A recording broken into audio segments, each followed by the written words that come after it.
Any audio now? We got some audio. Can you guys hear me now?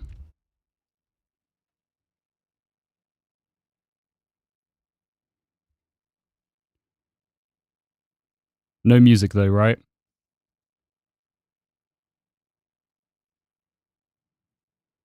I've been changing my setup around a little bit, so it's probably... Yeah, no, we got no music though. I'm using Mario from YouTube. I am using the MKH50 Sennheiser. No music. Let's see, output routing.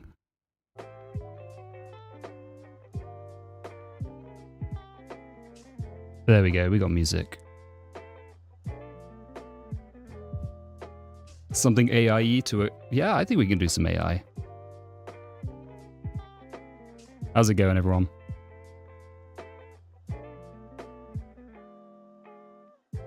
Yeah, we're going to do some AI stuff. We're going to do some AI. Sorry about the technical issues, everyone. So for those who didn't hear me at the beginning because my audio was off, I asked how everyone's weekend is going. How's the next video going? Dora, I am way behind. But some good news. 1, I got a haircut today, so that's pretty great. 2, I'm hiring an editor. I'm actually hiring like 3 editors at the moment. Editors being video editors. So my backlog of video ideas should start to go down once I get them onboarded. Thanks, Dora. Yeah, 3 editors. That's the goal anyway. We'll see how it goes. But I've got a couple of videos coming up. Not too pricey, so they're going to be contractors initially, so they'll work on a per project basis. But having 3 is kind of a good amount of editors to go through, I think, because it means I can rotate through them, or I can find one that's going to be excellent for different types of projects. So they've got an initial project to go on to, which is about a keyboard. I got a few keyboard videos coming out, actually. But, I mean, it's going to hopefully speed up my video production so I can get around to doing Nicks finally. Hey, Ima. When are we going to finish Gent? Gent is finished, in my opinion. I don't know what else we can add to it. I'm not really a good product manager. Unless you can think of some features we should add, then... I mean, it kind of works pretty well. I guess we could try and sell it, but it's open source. Anyone can use it at the moment. Unless we try to make it work for pull requests. That's probably a good feature. But then we could sell that, right? So, I mean, that's one way to do it. But this one is slightly different. This one's actually a little bit selfish, this product that I'm going to build. It's to do with creating shot lists for voiceover. Shresh, Gent was the AI commit message generator that we built. I lost this window.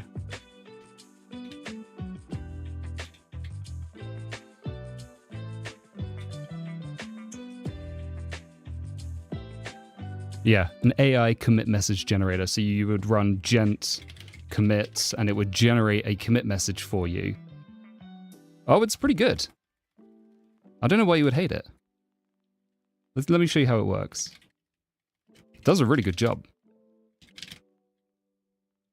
What made me pick SvelteKit over other meta frameworks? That's a great question. I was considering between Next and SvelteKit, but I don't like building my backends in JavaScript, and I feel like Next pushes you to do that a little bit more, whereas Svelte, you can easily do proxying, so you just proxy requests to your server.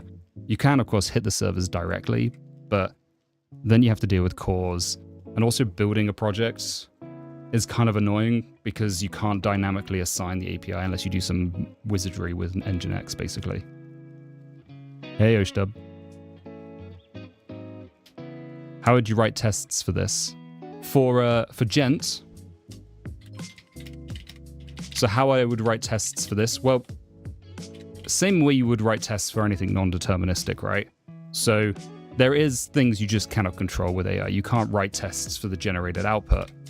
But that doesn't mean you can't test the actual logic itself and ensuring that you are calling the non-deterministic behavior. And then you're controlling the results of the non-deterministic behavior, or you can generate fuzzy results and just ensuring that those generated results are still operating the way you want to. But yeah, with AI, you can never control the quality of the results you're getting, but you can still control the interaction or test the interaction. You just can't test the quality. That's how I would do it. Have I considered solid start? I've not considered solid start. Hey everyone, how's it going? How's it going? How's it going? I'm glad to see all the people joining. Can you enforce that it follows conventional commits or something? Yeah, so we do that.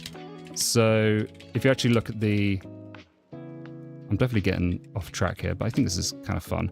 So this, we still have instructions, right? You've generated instructions to follow standard, well-known formats with different prefixes, and it kind of works. But you can edit this as well, so... Actually, do I have actually...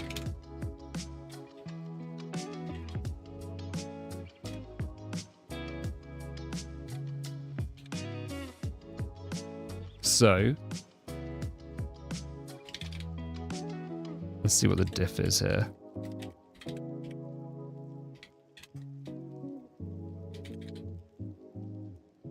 Okay, so this probably isn't going to be the best commit. Let's see if we can do something else. What server lib using on the Go backend? Obviously, standard library. It's always going to be the std lib. Oh yeah, Shreyas, are you using Temple? I've been thinking about doing a meta framework for Go for a while. I think there's definitely a need for it, and it's in a good spot. Not using Temple. Interesting. What would you use? Vite. Vite for Go. All right, you've lost me. I'm interested to see it. You're gonna have to share it with me at one point.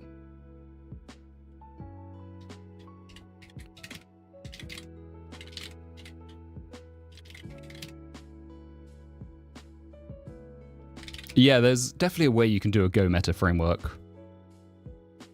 But Vite, I'm interested. I'm thinking you could do one with, like, in the way that Laravel was done, right? The only problem you kind of have is, because Go is a static or a compiled language, you can't do kind of some of the more dynamic things that meta frameworks such as Rails or Laravel do.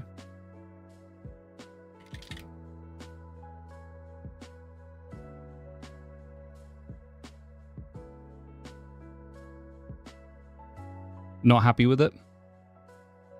Using V8 in dev mode and QuickJS in prod builds. So is it a meta framework for Go, or is it a meta framework that you're building with Go?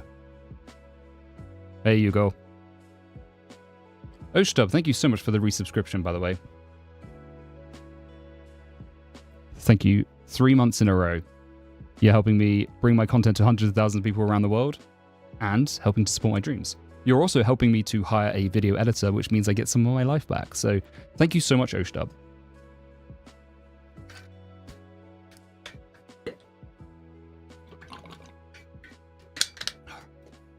Thank you, thank you, thank you.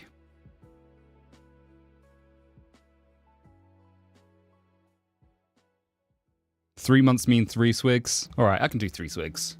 Let's not overhydrate me, though.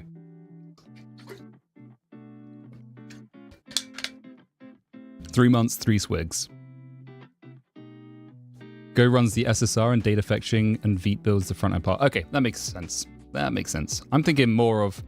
The one I was thinking of was like a pure meta framework with Go. So you would use Temple for writing the actual front end. Again, it gets a bit tricky because Go is compiled, right? So you can't do things like page-based routing, not without something else. Dreams of SvelteKit. Yeah, we're gonna give SvelteKit a go today because I've got an app I want to build. I can't talk about too much about the app, but basically, it's an app for people who use voiceovers to create videos. Now that I'm working with an editor, I need to streamline how I do that. And there's a lot of things I do at the moment that are very manual. So I have to get a transcription of my voiceover. I then have to section it out into different sections, like numbered sections that I can then match to a shot list that I can then give to an editor with the various shots. I'm in the process, Sailor Bob, in the process of it. But I'm going through the interview rounds. I did give Ghosty a go. I did. It's not going to replace Alacrity for me yet, but I did give it a go. It's interesting. I'm interested to see how Ghosty develops. I think it's just a little slower than Alacrity at the moment. Hey, it's Casuals. Yeah, please do lurk. See you later on. Okay, so SvelteKit. How do we get started?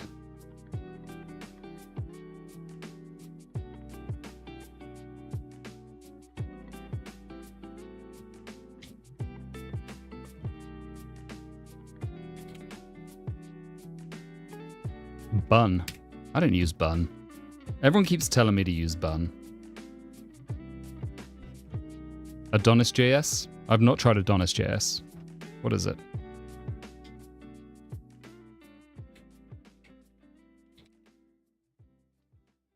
Fully featured web framework for Node. Nice. Looks cool, but I don't write backends in JS anymore. Not for a few years now.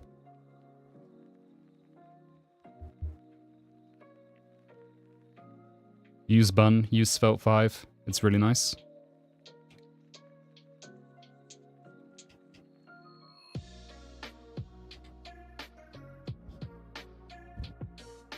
Works without JavaScript, eh? Nice. Barebones scaffolding.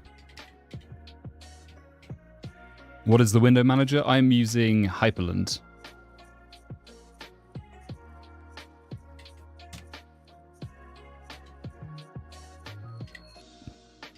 Which one do we think, chat? I know which one I want to go for, but I want to see what other people will go for. We're going to do TypeScript or we're going to do JavaScript with JSDoc.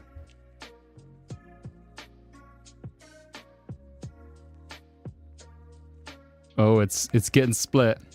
I know which one I want to use. Time to do a poll. How do I do polls? Let's give this a go. Okay, poll. Nice. Wait.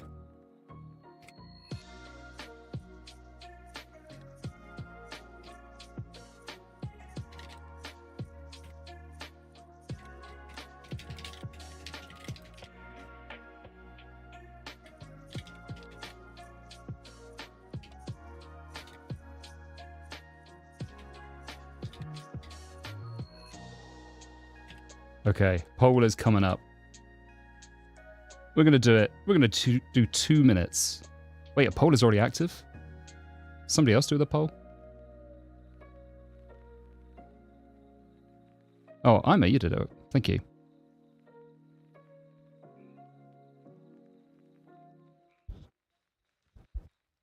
TypeScript is winning, huh? Wait, I get to vote.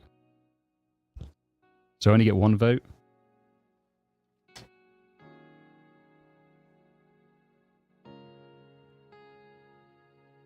Thanks, Ima, for doing that.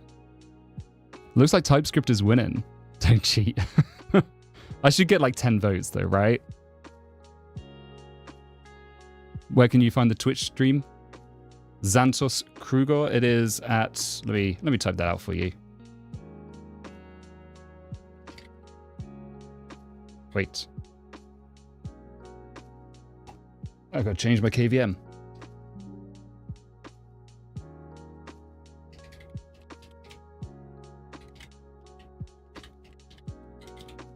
There you go. Top bar is looking neat. It is not Waybar. It is... Wait, did that just get my... There you go. It is Ayla's GTK shell. Mark Rybalko from YouTube. My color scheme is Tokyo Night.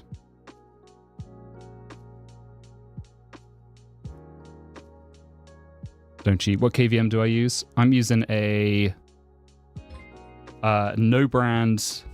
I have no idea. It's like a horrible metal box. I hate it, but it supports 4 switches. I have 3 PCs at the moment up here. Actually, I have 4 now. I've got my Windows one. I'm moving my Mac here. I've got my... Yeah, I need to reduce my PCs. TS1? Well, it's TS then.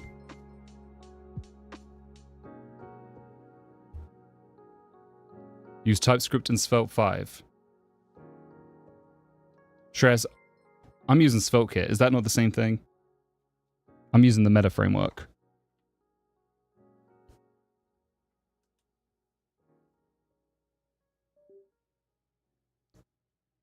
I actually don't know which switch is which. Is this number 2? Yeah, okay, this is number 2. Thoughts on System 76? I really like System 76 as a company. I think their laptops, however, they're just rebranded Clevo. So whilst it's okay, it works pretty well for the software that they're building. It still doesn't feel very premium. So I've had 2 System 76 laptops and I've enjoyed them, but they haven't been the best. Pop OS, yeah, I mean, it is a bit bloated. It's a beginner distro, to be fair. I think I've had more fun with my ThinkPad than I had with my System 76. Just because the ThinkPad felt more premium, it cost less. Yeah, the ThinkPad was better. I really like System 76 though. I really like their philosophy, and I like that they are prioritizing Linux. And they're very big into Rust as well. So, I mean, in that regard, I love the company's philosophy. I just didn't think the laptop was that great. Yeah, I like the framework mission as well. What keyboard do I have? I'm using the Voyager today. I'm using the Voyager. I'm actually getting... I'm claiming the warranty on my Moonlander because the TRRS port is very, very flaky. So whenever I move the cable, it like resets and everything. But their support's great, ZSA, so they're sending me a new one. But until it gets here, I'm on the Voyager, which I like the Voyager. The Voyager's pretty awesome. I've got a... actually, I think I showed it last time. I got another keyboard to do a video on. Let me go get it.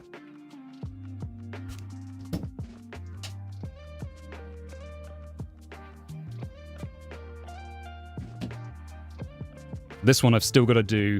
I've tried it, but the keyboard layout I'm not used to at the moment. But this is the one I've got to do a review on soon. This is real fun. This is like primarily designed for Vim users. And it's really awesome, actually. The creators of this have thought a lot about the keyboard layout. And I think it's 42 keys, which is pretty low, but it's amazing. The Batwing, that's it, yeah. Keychron K8. I'm doing a review on the Keychron V10 Max. It's pretty good. I like it more than I thought I would have. All right, we're doing TypeScript, the poll 1. Yeah, we want to use ESLint. Prettier. Yeah. All right, this is what you're saying, Shreyas. Consider going split, but don't think you can get used to it. It takes a couple of weeks. The Glove 80 is good. I don't mind the Glove 80. It's got too many keys for me, and I don't actually like the well. I think it kind of upsets my hand when using it. Jared, you want to do a mic review? Yeah, get the Sennheiser MKH 50. It's the best mic you can get. How you doing, Jared, by the way? It's good to see you. Don't add ESLint. Why not? Why not, Shreyas?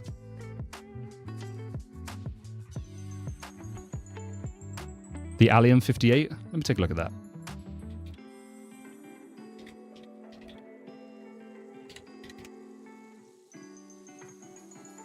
Oh, this looks nice. That's a cool key. Maybe too many keys down here for me. Only one thumb key? Interesting. Where's the space key? Let's make this bigger. Thanks, Jared. Yeah, we need to shoot the shit sometime. We'll have a little catch-up call one day. Why not ESLint? Yeah, I think ESLint's fine. Config is a little bloated. Yeah, but I'm okay with the bloated config for linting. Where are the arrow keys? I imagine there's a layer, right? You press a layer to get the arrow keys. That's what it's like on the Voyager here. The same thing on this as well. I would have a layer on this. So you would hold like one of these keys, and then I just use JKLH for arrow keys with a separate layer.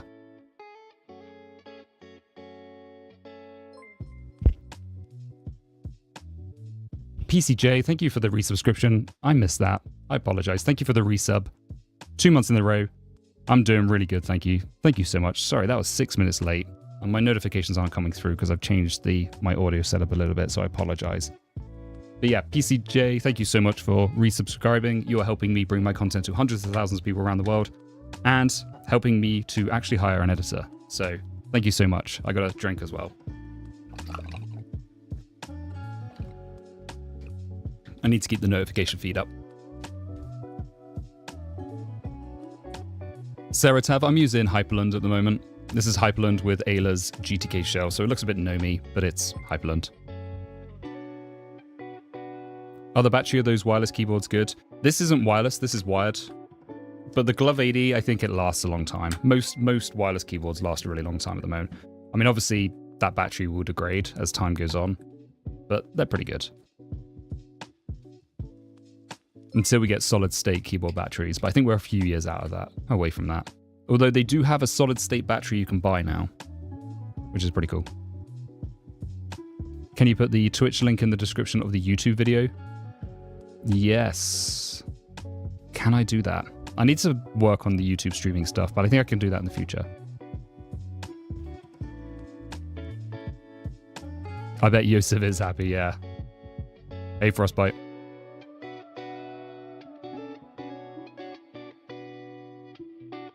You can edit the YouTube video. I might be able to. I don't think I've got YouTube on this computer, though. Let's have a look.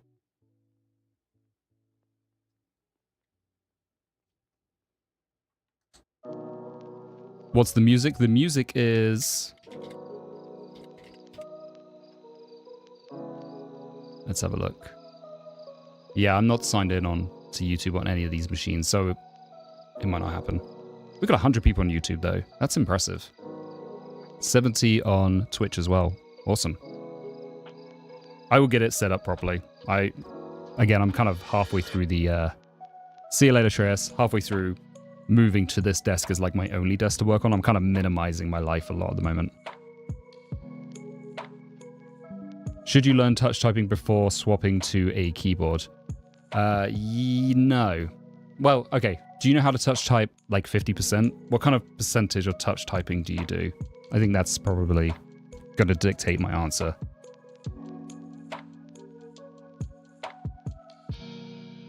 Which keyboard from those you tried so far would be the best for someone with RSI carpal tunnel syndrome? Probably the Moonlander, in my opinion, because you've got those wrist rests. I assume you use wrist rests. You've got the wrist rests. It's kind of, you're content as well, so you keep your arms like a nice angle. And I don't know if your thumb, my thumb had issues, but yeah, it got rid of all the thumb issues for me. So I'd probably recommend using the Moonlander. It's amazing.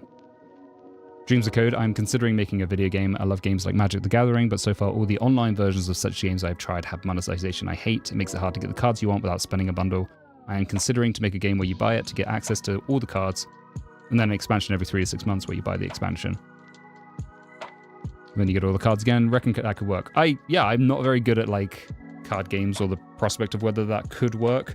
I think you still want to have the ability to like unlock things, so how you do that without money is probably going to have to be skill or timing or experience or something. But yeah, that way you can do it. Kinesis 360 advantage. It just looks so corporate to me. I've said that before a few times, but I think the Kinesis 360 is like the most corporate split keyboard I've seen.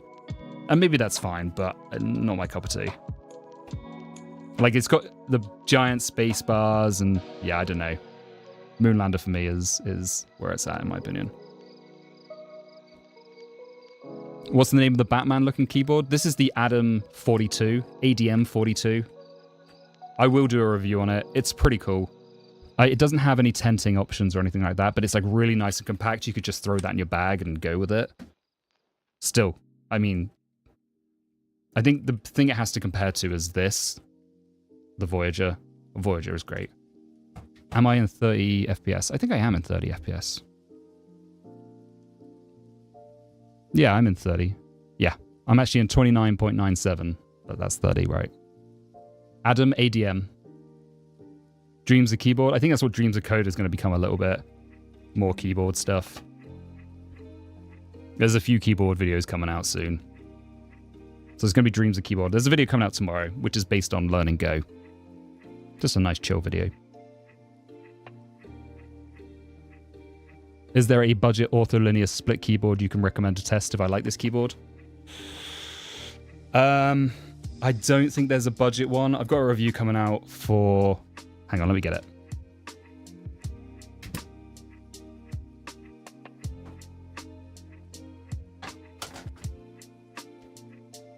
I have a review coming out for the Keychron V10 Max, which I guess is a split keyboard. It's an Alice layout keyboard.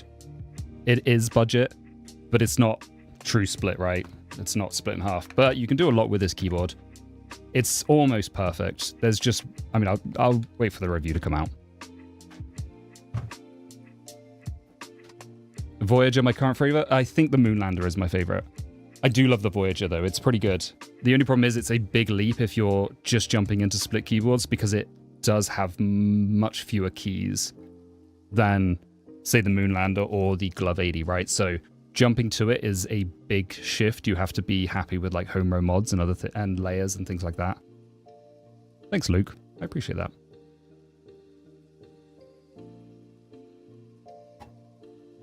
Yeah, Vim users don't like mice.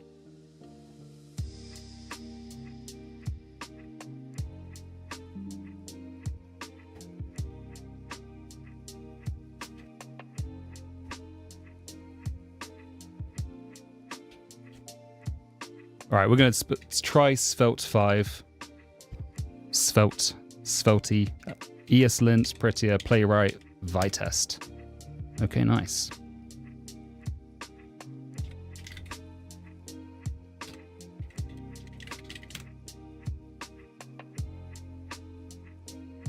What keyboard am I using? I'm using the Voyager right now, the ZSA Voyager. Weakers, what are we doing tonight? I'm getting acquainted with SvelteKit.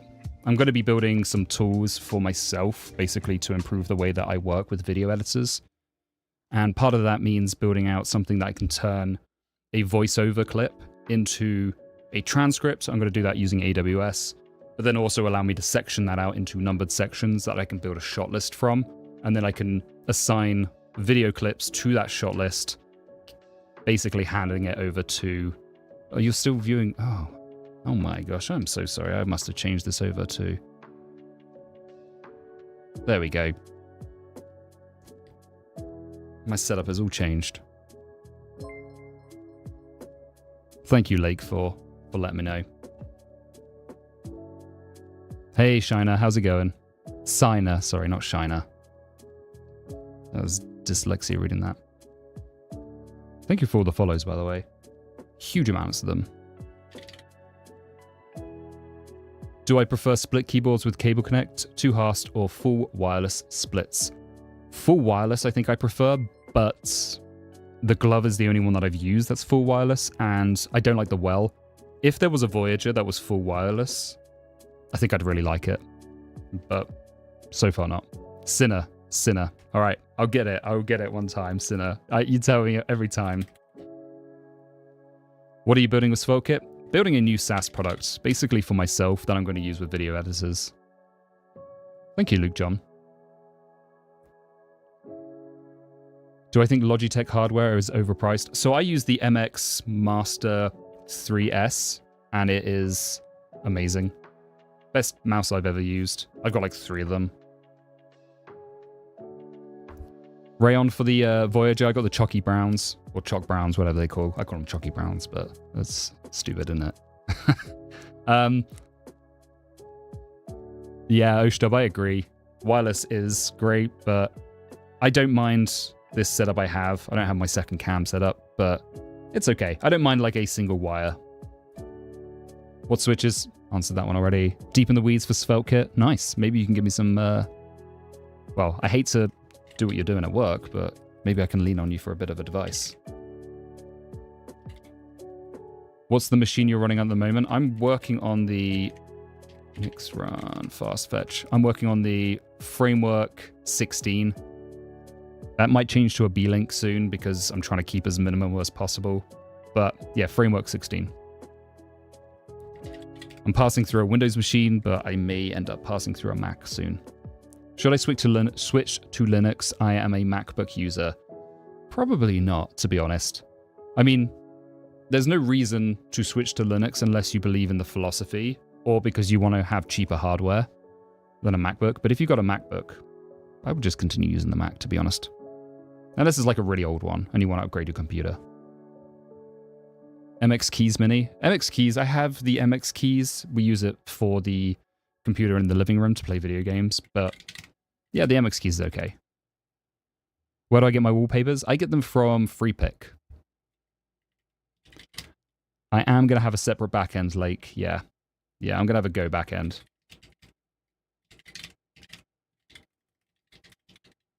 We're going to have a Go API.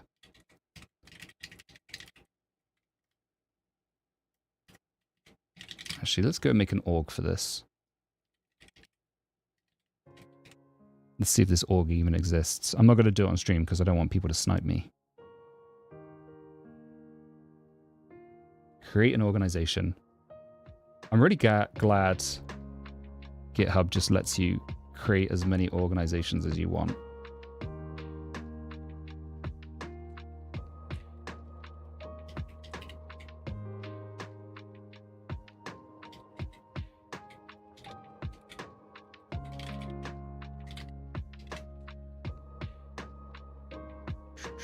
Okay. We got it. Could you do a tutorial on how to set up NeoVim and Tmux on Nix? I can, yeah. I'll go through my whole setup of NeoVim one day. Of Nix, sorry. Yeah. Once these editors are up to speed, the content should just be... I'm going to try to make sure we got weekly content, but it might also be 2 videos a week. We're just going to ramp up production because I think it takes me about 2 days. 2 days to create a video without the editing. So we could probably get 2 done a week. What software do I use to edit my videos? DaVinci Resolve and After Effects for any motion graphics. So DaVinci Resolve for like putting the video together, After Effects for motion. Thanks 99 Oblivion, I appreciate that. Did you miss the home server stream? I think you may have. What Saas am I building? It's basically a tool to make my life easier for editing videos. That's all I build these days, is just stuff to make my life easier, which is actually kind of nice.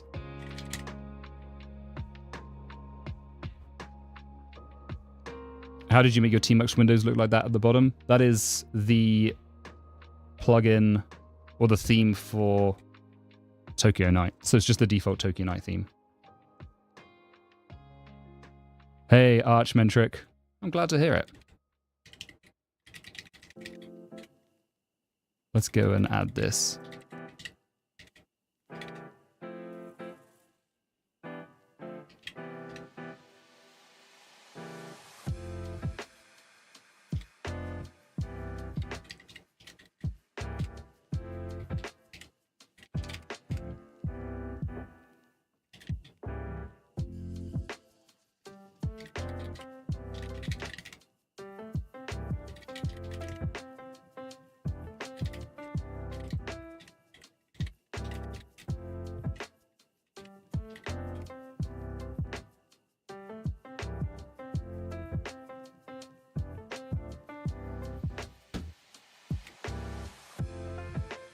Have I ever used Ansible? I took a look at Ansible a little bit.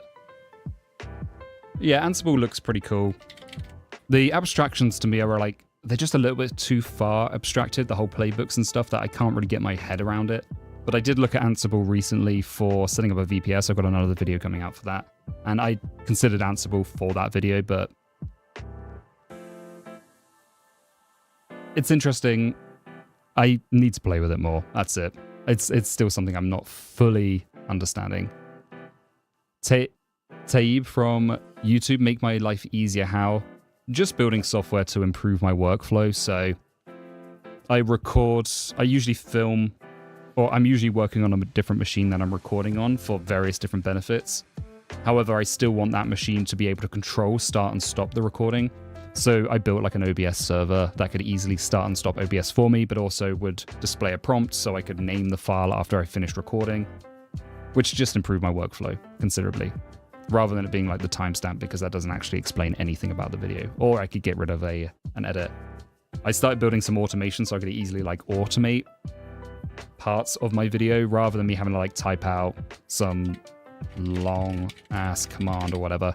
Instead of doing that, I could just create a script that would type that out and press enter as well. So little things just to improve my workflow and make creating videos much easier. Have I deployed any VPN software onto my home lab? So I use WireGuard with my router, with my Dream Machine Pro. So yeah, I mean, you could install it on there, but the Dream Machine Pro does it. And it's going to be, like if my home lab goes down for whatever reason, at least the Dream Machine Pro I can still access.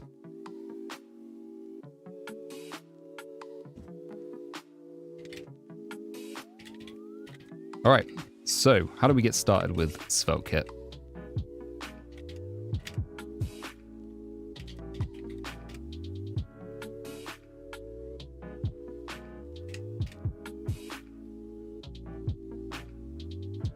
That did open, but it just opened it on a different window.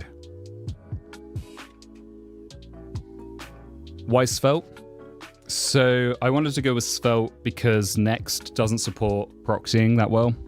And SvelteKit apparently does support proxying because of Vite. So that's it. Dream Machine Pro, got some money there. I used to have money. I mean, I was earning pretty decent salary and I was working. Not anymore though. Now I'm a struggling artist. Not that struggling, to be fair. Don't feel sorry for me. I'm doing okay.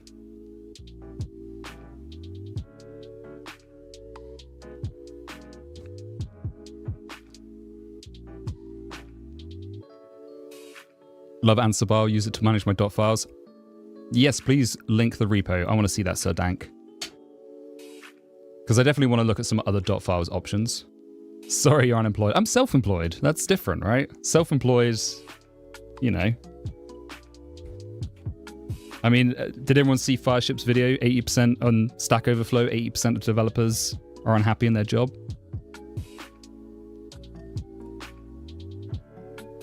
Thank you, Sir Dank. Let me take a look. I'm going to add this to my bookmarks and take a look at it. I won't look at it on stream, just in case. Oh, well, it opened it up on my Windows machine.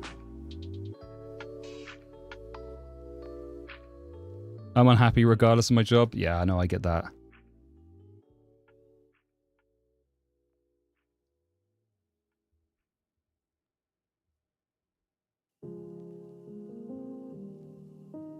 What makes a SaaS a SaaS? Well, if you're selling something that is software which performs a service for someone else, I guess. Software as a service? I guess it's just a software product, really, but usually it's hosted. All right. Well, there we go. We're up and running. Pretty good. Does it come with Tailwind installed?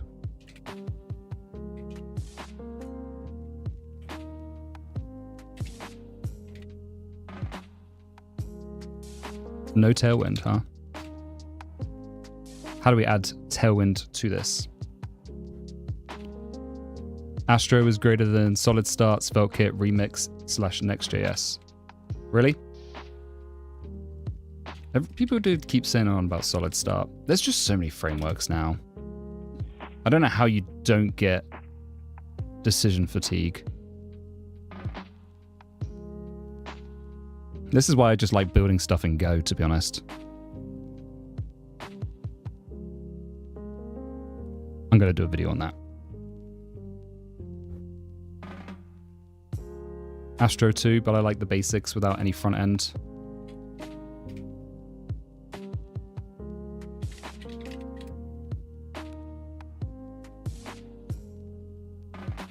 Content-driven websites, yeah. I mean, this does want a bit of reactivity, right? I do want it to do some things. If you're using Tailwind, it fits in nicely. Skeleton UI. Skellington.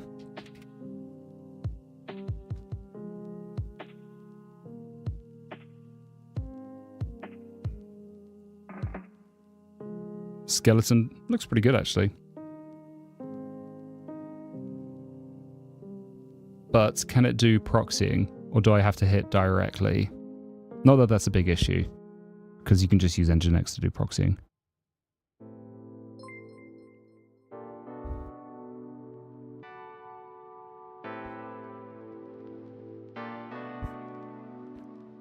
All Svelte.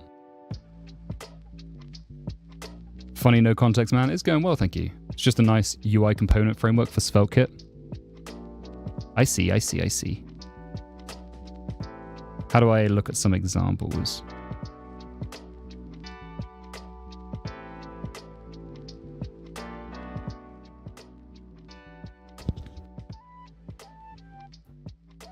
I'm going to check this out at some point. I'm sure I can just add it after the fact, right?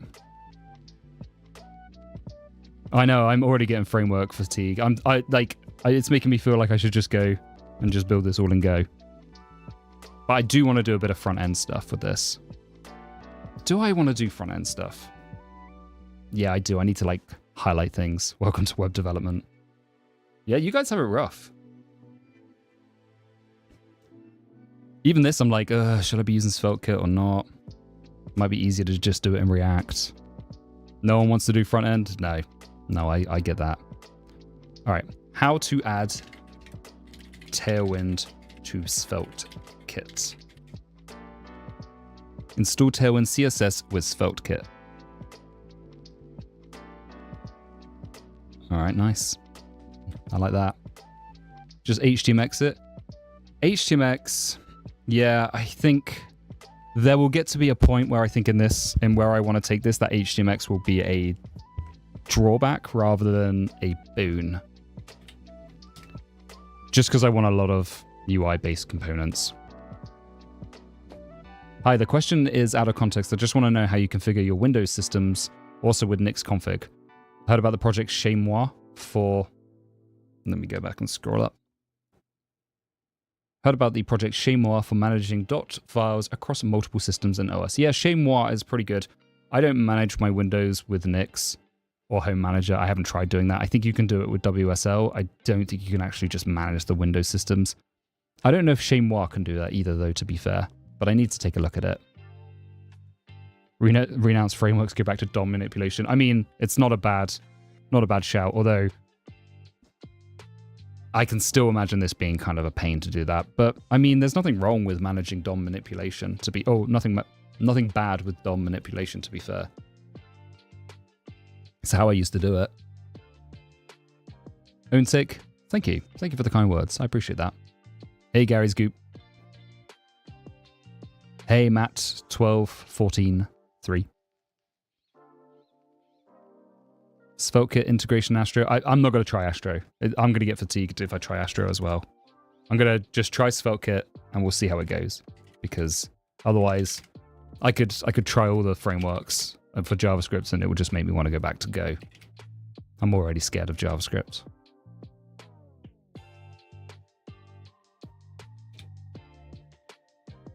It'll get the thing done. I think that's really the most important thing when it comes to building any SaaS is, whilst technical skills are great, and I'm a big believer in technical skills, they actually kind of don't matter when you're building a product. Unfortunately, as much as it sucks, you could have the best technical skills in the world, but it doesn't matter.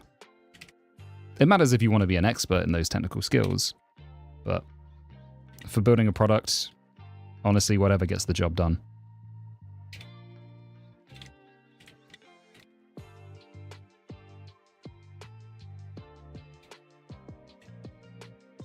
Monorepo, it is a monorepo, yeah. But just like a raw dog monorepo. What do I mean proxy for skeleton UI? Oh, so I want to just proxy requests using Vite proxy to my Go server. So rather than hitting the server directly, because there's some, well, I have some issues with it. Just proxying it through the /API path. You don't like Chez Moi because of how it stores files? Yeah, I don't like Chez Moi because of how it stores files. And editing them is kind of weird, right? That's the only issue in my mind. You have to give a try to Ruby on Rails. Yeah, Ruby on Rails. I don't like the convention over configuration, but I think there is a lot of benefit into that. Convention. I don't like how opinionated it is. But there's a lot of benefit to like, if you lean into that opinionated way of building or writing your projects, you can get stuff done really quickly. So I'm like envious of the people that are okay with it. For me, I just hate it. I want a bit more freedom when I write code. But that's me. It's probably a drawback.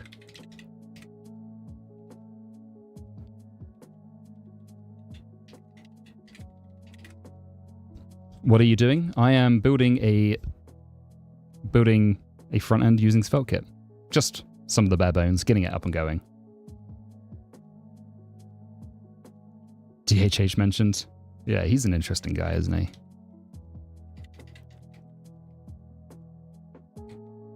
Hella productive.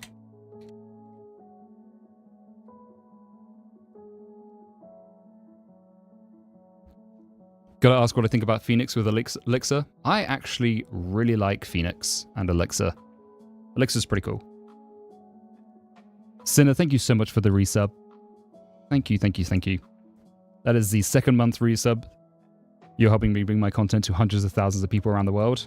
You have a strong sense that you won't look back after Astro, unless you want to use non.js. I don't want to say trust, but trust me. I will trust you. I will trust you. Do you know what? The next stream, okay, I make this commitment to you right now. Next stream, we're going to look at Astro. And you can hold me to that, because if I forget, just tell me, and then I will remember. But next stream, we'll look at Astro. I promise. I may forget, because I forget things all the time. But again, thank you for the sub. I really appreciate it. You're helping me hire an editor, which means I get some of my life back, and I can create more videos, which I'm really excited about. Water or Coke? I just drank both. Mix it up, you know, dilate the Coke a little bit.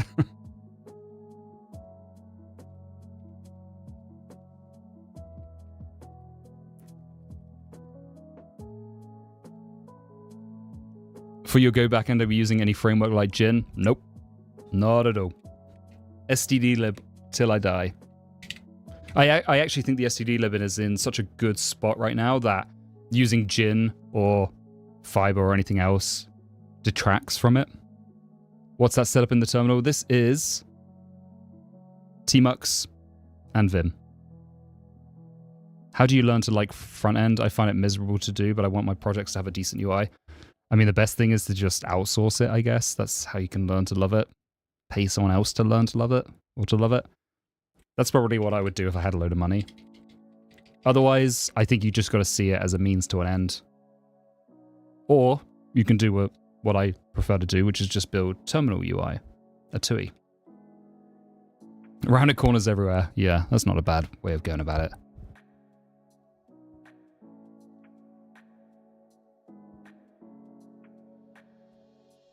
Charm.sh is pretty awesome. Yeah, I'm excited to try Astro because everyone does say it's amazing. For me, I need to do a bit of research into it. Do I have any videos on Charm? I don't actually. The one I'm releasing tomorrow has a bit of Charm in it. Huh. What are you looking at, huh? Hey, Canaris, how you doing? Svelte language server and Tailwind LS plus Tailwind colorizer. Yeah, I'll take a look at both of these. New video tomorrow? Yep, new video coming out tomorrow. Huh forms huh? That's the one, Razzo. You got it. Escaping reality through code to live an artificial one. Watch yourself. Oh, one. So are you a bot? Have we got like a weird bot in here?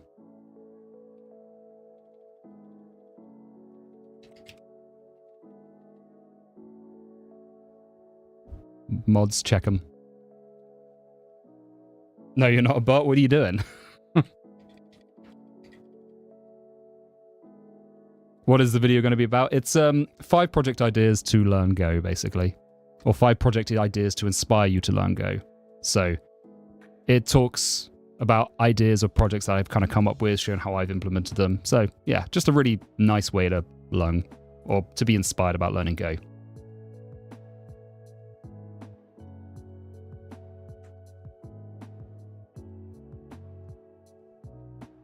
If you record on Arch Linux, do you edit on a different device? How is that workflow? Yeah, so I actually do record on a different, or edit on a different device. So I have my MacBook that works as my recording server, and then I have a capture card plugged into it. I'll record. I have like 2 monitors here, like in a vertical orientation, so I can just record, go straight to the MacBook, then I can just switch to the other machine and edit. That's it. Razzo, I do have access to Ghosty. I have tried it as well. It's good.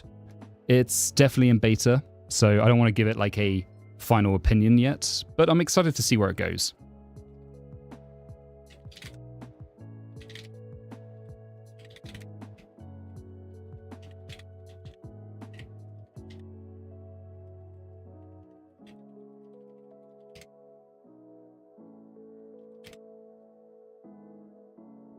Maybe Zig is more interesting for your use case?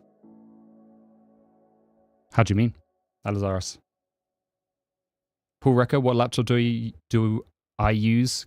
Currently use a 14-inch MacBook Pro, but want to fully use Linux. So I guess it depends what you're looking for. So the laptops I have are the Framework 16 and the Framework 13. Both are great. But the question of what am I going to take to travel when I go back home to the UK? I'm probably going to take the MacBook and just the MacBook. So, I mean, it really depends what you're kind of looking to do. For me, it's a no-brainer because I have to do video editing and I can't really do it on the Framework. The battery life of the Framework 13 is great. The Framework 16 is great if I don't use the GPU module. With the GPU module, it just drains, obviously. Do you think we can use those projects to learn Zig too? Yeah, I think so. I think you can kind of generalize those projects. Obviously, I won't know the packages you can use for those, for learning them in Zig. But like, so I talk a little bit about, and I have some like complementary or supplementary information to go with it that I've kind of show you how I built it. I've created a couple of websites that you can use for some of those projects as well, which is kind of cool. But yeah. Get Gopher, thank you. I appreciate that, man. But yeah, like the MacBook Pro 14, you'll get an amazing battery life. I assume it's either M1 or M2 or M3. You are a pro? I'm actually not, I don't think, anymore. I mean, I'm not getting paid to write code anymore. I used to.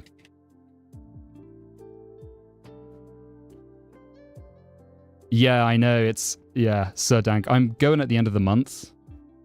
Or coming like mid-month. So a couple of weeks until I set off. I'm hoping it cools down again. I don't know how warm...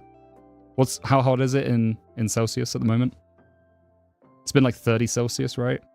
It's about the same where I'm at the moment. It feels like it's been 40. Big blagger Clark. I'm in Northwest Arkansas at the moment. Arkansas. That's how I used to call it, Arkansas. But it's Arkansas. It's hot here, man. It's been hot.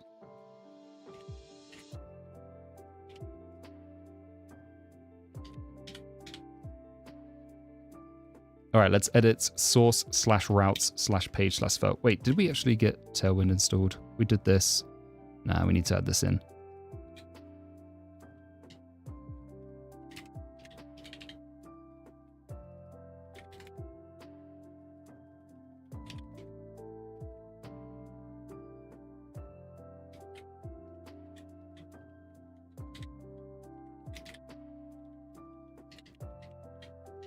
SO/work.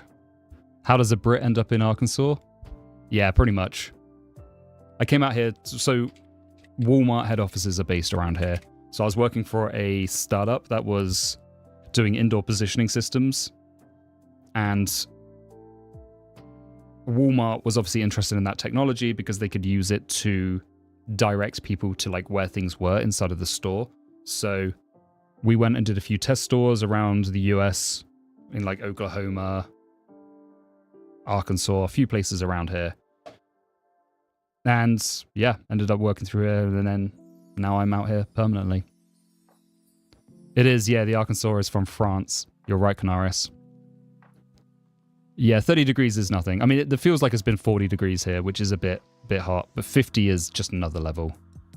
I mean, that's half of what? Half of boiling water. So yeah, it's pretty toasty. 30 degrees is hot. I mean, you got to remember, I'm from the seaside. I grew up on the coast. Nice, moderate temperatures. 30 degrees is hot for me. I mean, 30 degrees is fine. Here it gets to about 35, which is not nice. But yeah, obviously, compared to like South Asia or something, I'm not very strong constitutionally for that kind of heat. Yes, Celsius. Yeah, we're talking Celsius. Who talks Fahrenheit? Why did I choose to stay in Arkansas? I mean, that's a good question. I don't know if I'll stay here forever, but land was really cheap. It's not cheap anymore, but you could buy like a lot of land for not very much here, which is always great. I mean, that's pretty good. Land was good. Cost of living was low. If you could work remotely and earn a lot of money, that's pretty great. Yeah, 25's okay. Normal people talk Fahrenheit. No way, Ligma. No way. People go... I've seen arguments for Fahrenheit, especially on tech Twitter, and I don't agree with any of them. Not a single one. I think that's just like coping with the fact that you've been brought up with Fahrenheit to think that it's better. But is there like a difference between 70 degrees Fahrenheit and 71 degrees Fahrenheit that you can actually feel? No, not at all. Even above miles.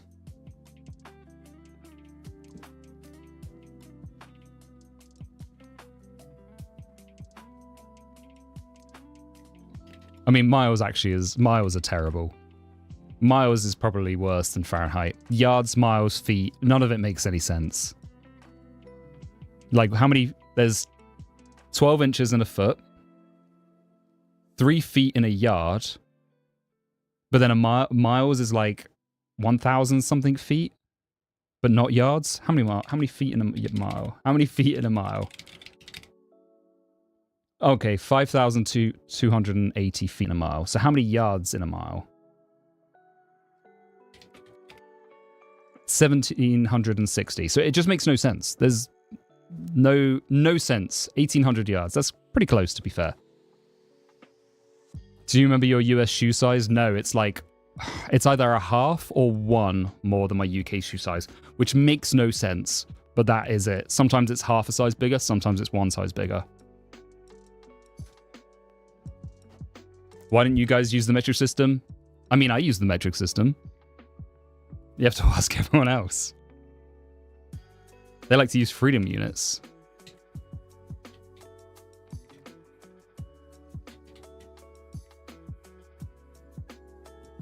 Got to import the app.css. Surely that's already doing that. Yeah. Oh, I need to add some configuration here, don't I? For Svelte.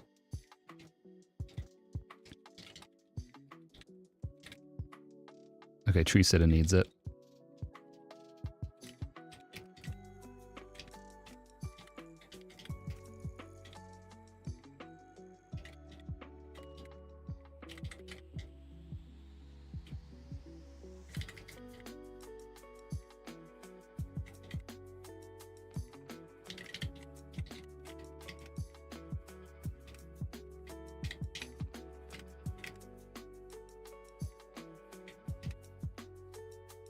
Freedom units. Yep.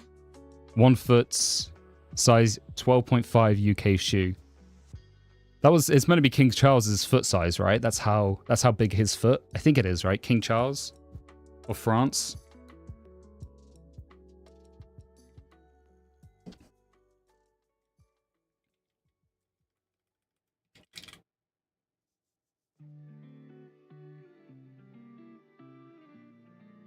Zero to 100 in Fahrenheit is way more useful than 0 to 100 in Celsius. Really, you think? Tell me how it's useful.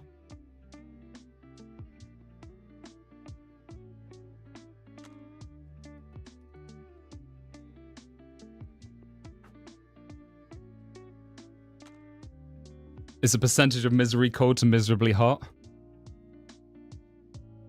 I would argue that 0 degrees Fahrenheit is a higher percentage of miserably cold than 100 degrees Fahrenheit is to miserably hot.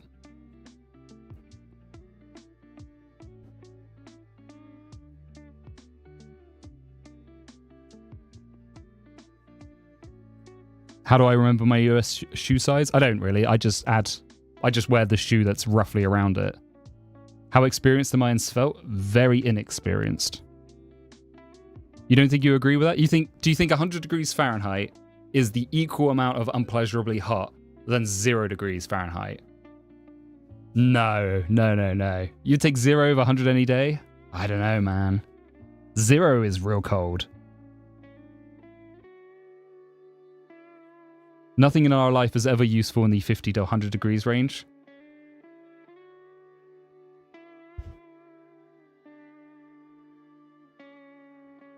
Exactly, you don't need 100 distinct Fahrenheit values.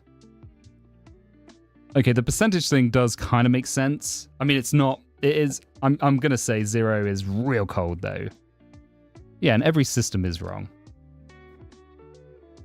Minus 15, that is very, very cold. Again, I'm from the coast. 0 degrees to 30 C is just dumb. Yeah, but it's not 0 to 30, is it? If you're going minus 15 to 30, that's a 45 degree. That's a nice spread. Wait, minus 32 is 0? Nah, I don't think that's right, Canaris. I think you're off there. 32 is 0. 32 Fahrenheit is 0, but I don't think minus 32 Celsius is 0.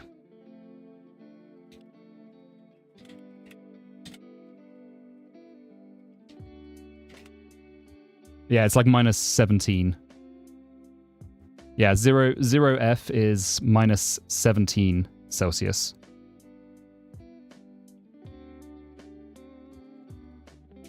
And 100 is 30. Okay, so you're saying that 0 to 100 is better than like minus 20 to 30, or like minus 15 to 35. I mean, that's a 50 degree split, right? Is my math correct there? Yeah. So I mean, it's like 50 degrees or 100 degrees difference. Yeah. But I mean, floats. 0 Celsius is not 32% on the miserably cold scale. Yeah, that's what I would say. It's not 32% on the miserably cold scale. 100%. Minus 40 is the same in both degrees and Fahrenheit. Yeah.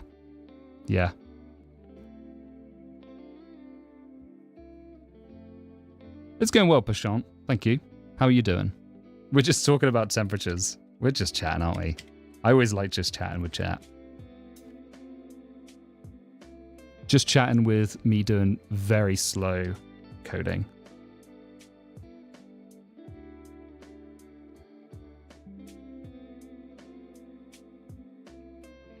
The only good Fahrenheit is the book? Good Fahrenheit. What is the book? 24.99997 is the perfect temperature. It probably is, actually.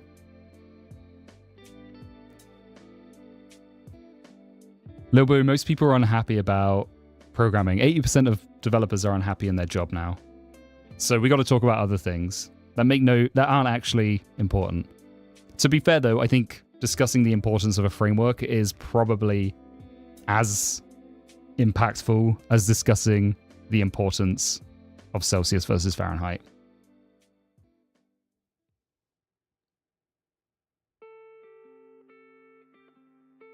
I mean, there is a good point that 0 to 100 in Fahrenheit is a lot easier to understand. I don't know if I like that it's a percentage of unhappiness. I mean, it's a good way of looking at it, but like it starts to get a bit weird when you get into negative percentages and over 100 percentages.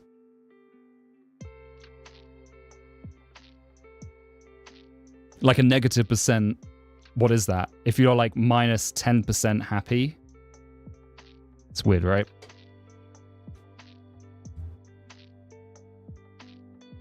Have I considered trying Elixir Phoenix? Yeah, Elixir, I built an app in Elixir for a client in 2018. It was pretty fun. I like Elixir.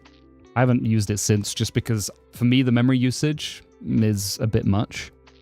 And that's obviously because of the Beam VM, but it uses a lot of memory. Like if you think JavaScript uses a lot of memory, wait till you run an Elixir app. Elixir is costly.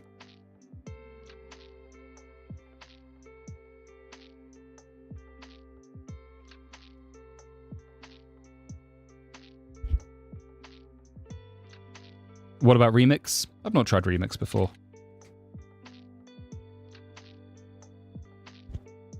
Focused on web standards and modern web app UX. I like the web page. That's kind of nice. Nice header. Maybe a bit wordy, but I like that they've highlighted certain text. They've got a nice website.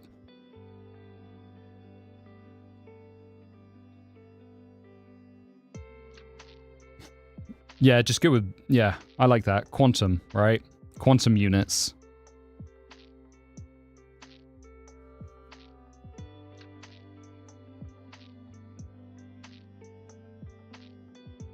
I think in Europe, where it's usually freezing over the winter at least a few times, knowing that anything under 0 degrees C, you have to drive more careful because of frozen roads is helpful. That is, yeah. Yeah, saying below 0, it's below 0 outside. You understand what that means. They don't really have that saying out here. What do they say? It's below 32? I mean, I guess it works.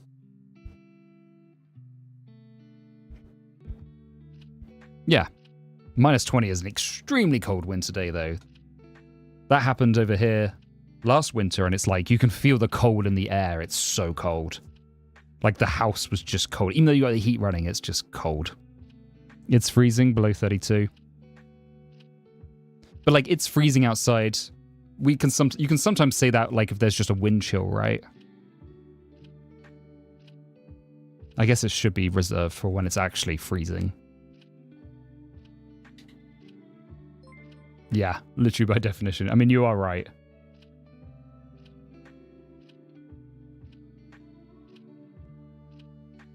$100C? Yeah, $100C would not be nice. All right, have we installed Tailwind CSS? Is that good? Guess we can just do like a nice hello world example.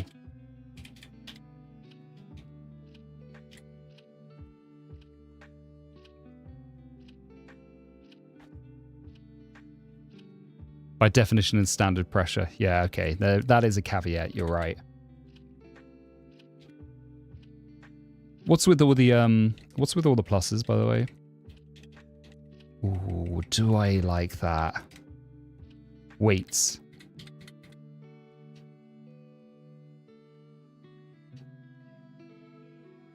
Is that how Svelte works? Okay, so what's the difference between the Svelte TS or the page.ts and the page.svelte? It's a Svelte thing? Ugh. I mean, I could drop it because of its file naming convention.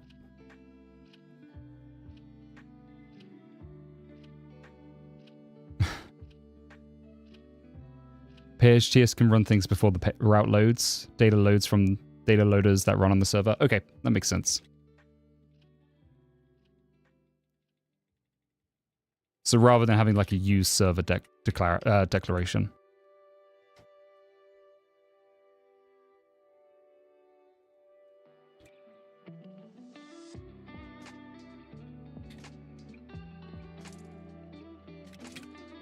Okay, I can vibe with that.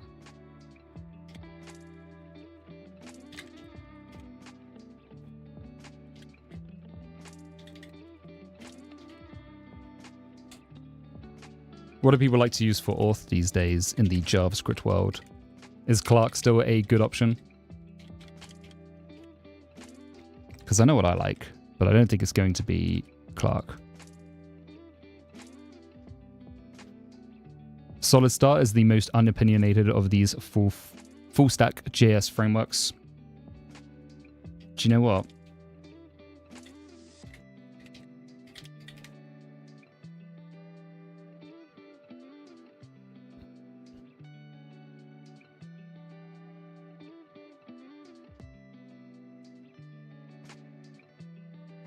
Can I self-host?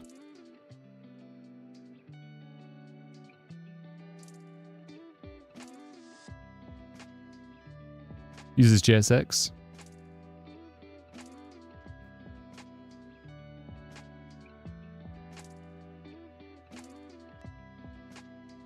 Is it just using React, or can you use it with different... Please go with OIDC just to be future-proof. You'll definitely have issues with corporate customers if you force an auth solution on them. Let me scroll up.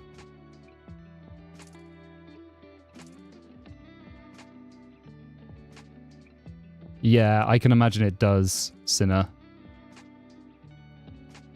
Solid start docs. Okay, I'm going to look at the solid start docs.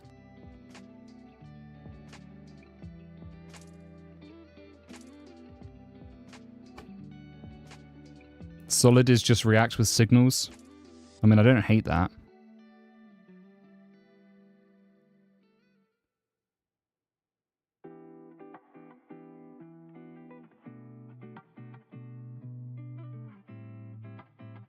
Data loading always on the server.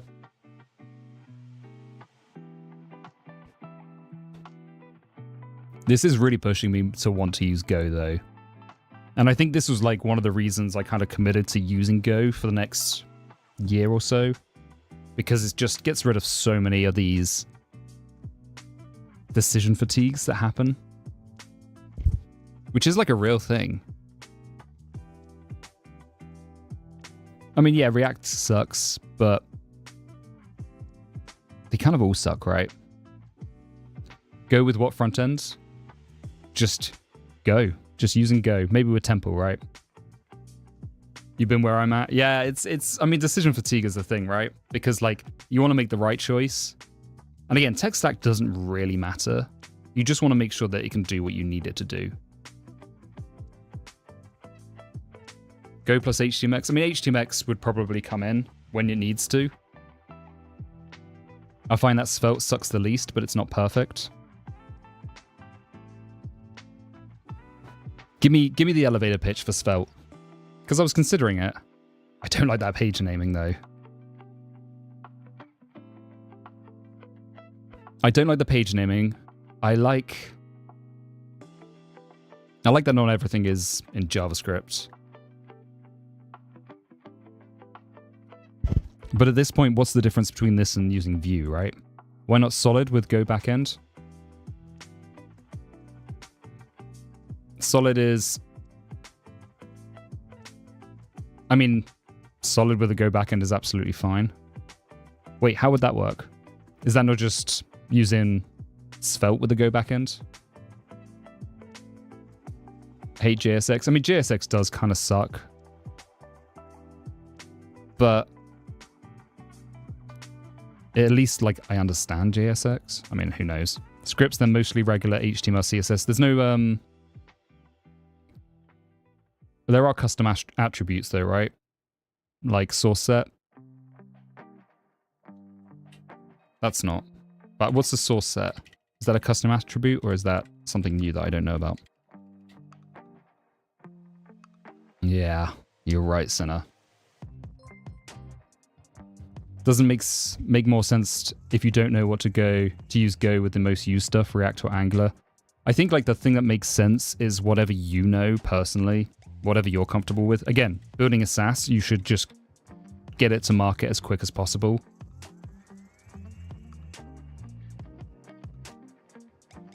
Which in that case, honestly, would just be building with Go, but I don't want to build with Go. I would like to use like Go backend. But I don't want to use Next. That's my only issue. So maybe using Solid. Solid is to Solid start, what React is to Next.js. Okay. I mean, yeah, in that case, it would probably just be using React. It would be nice to not have to deal with routing, though, right? Like, just having a page-based router so I don't have to worry about that. +1 for Angular. I'm not doing Angular. No way. Astro is just content driven though, right? I need like some, I mean, there is going to have to be some like application. Do you not like Next or, so I just want to have like a proxy middleware. That's all I really want to have. And I could use React or Vue or Solid or whatever. And I could do that. But like the goal is I want to be able to upload a file. Then I want to be able to take the transcript from that file and be able to allow myself to like numbered section it, so I can just drag different sections into different buckets. And that's going to need reactivity, or it's going to need to be a web app. So I can't just build it in Go unless I want to have fun doing JavaScript, which sounds awful. That's what the Saas is basically going to be about. Tan stack router. Okay, let's look at tan stack.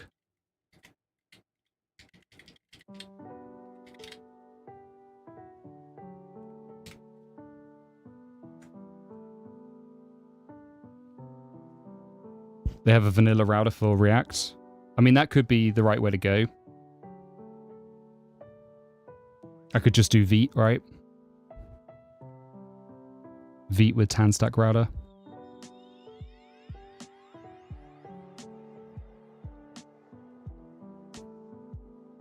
Let's go with Nuxt. Average day of a full stack dev. Man, there's so many options. Do you know what we should do? We should create like another option, but like the option that everybody will want to use, and just that should be the option. So we just create a new one, and that'll solve all the problems, right? A new option would solve the problems. Yeah, exactly. Oshtub, you got it. There's too many front-end frameworks, so we'll just create another front-end framework. That'll be the front-end framework. Matt, yeah. I mean, that's the thing. The problem is I'm most comfortable with just building this out in Go. But yeah, we'll just create another one in Go. We'll just create a front-end framework in Go.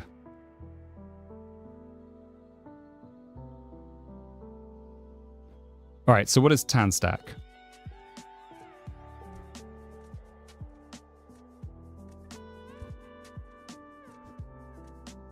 I can do file-based routing with it. Is that what happens? So you create a router.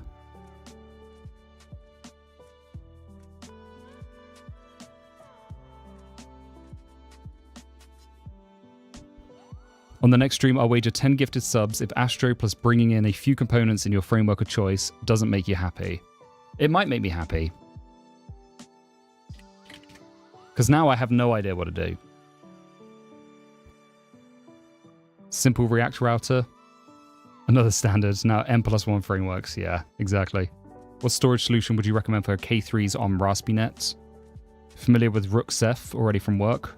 I mean, if you're familiar with Rook, I think there's like two different storage solutions you'll want when it comes to a home lab.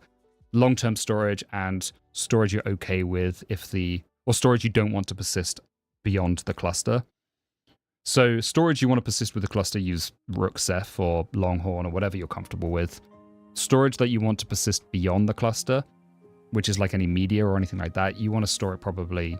I store mine in my NAS, so I use Democratic CSI in order to do that. I'll do a video on Democratic CSI, it's pretty cool. But I basically create a share in my ZFS, and then I use Democratic CSI just to hook that up with, yeah, like a... Actually, I use the ISCSI, I think. One of these. For FreeNAS or TrueNAS or whatever it is. And that way you can just then have your share inside of your ZFS, and then you can just hook into it. Vote for the stack. You want to do a poll for the stack? I mean, I think we can do a poll. By the way, around how long would the stream be? What time is it now? We probably got about an hour on the stream left. Wait. That's how you wind up with just vanilla.js. I know. Ugh, I don't know what to choose. There's too many options. Maybe I just do it in Go, and then when I need to do it with a front-end framework, I just use a front-end framework. jQuery. Let's just add in jQuery and we'll vote for that. I mean, honestly... All right, okay. What are the options? Let's go for the options. I'm going to create a poll. Have we got a mod here? If we don't, we're going to create a poll. 4 options. I can get 5. 5 options. Okay. It's all right, Oshtub. I'm doing the poll. All right. What are the framework options? Vanilla? Or no framework?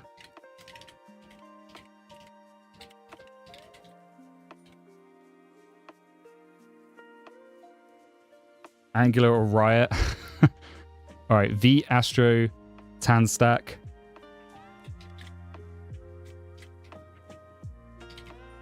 Vite plus Astro plus Tan Stack. SvelteKit, next, etc. Okay, what else? Just do Vue.js, Vue or be square. Okay. I'm like, we're grouping a lot of these together and then we'll kind of lower them down, but like we're grouping them into...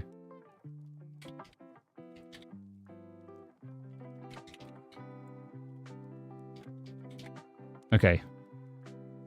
Yeah, I'm doing the poll. So, okay, we got... let me just put this on the screen, actually. It's probably easier. Okay, so these are the options so far. We need a fifth option, though. No, I'm not going to get any meaningful results from the poll, but I don't I don't think we're going to get anything meaningful. Rust, okay, fine, yeah, let's do that.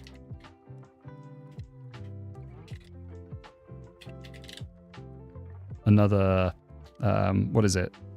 WASM. PHP. We're not going to go with another PHP. The heck is TanStack? I mean, we'll find it out together.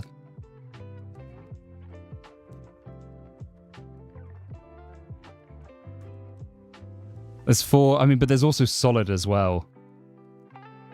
From there, it's filling out the blanks. Lambo stack. All right, start poll. We're gonna do 3 minutes. It's 3 minutes poll. Rust for front end? Are you insane? All right, here we go. Poll. Let's do it.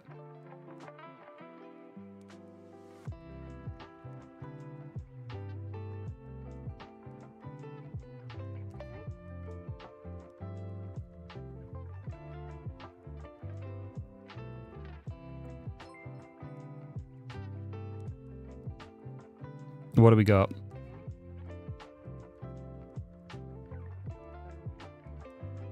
No framework is winning with Vite plus Astro plus TanStack. Poll link in YouTube. You're going to have to go onto Twitch. Let me do that. Let me give you the Twitch link.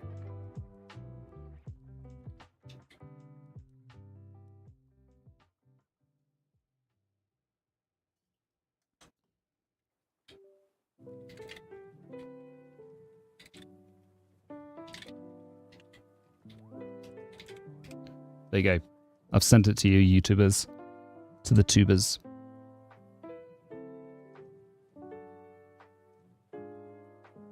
Vite plus Astro plus TanStack is winning. Oh, it's going to be no framework. I still haven't voted, so I'm going to be the tiebreaker if there is a tie.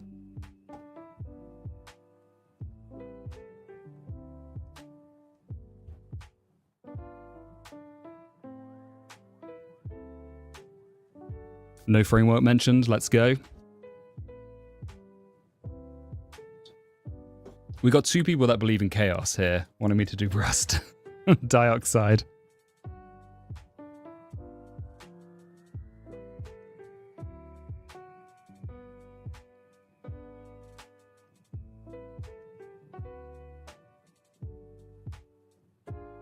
Oh, I'm going to hide the rest of this so people can't see the results until everyone's ready. Unless you can see it. Yeah, no framework works until you realize you need more. But then you just add a framework at that point, right? I think that's the thing. You then add the framework. Oh, you can still see it. Okay. Everyone who voted. Okay, well that's good. If everyone who could voted, I don't want people that can't vote to not see it, if that makes sense. Or who haven't voted. I want it to be a surprise.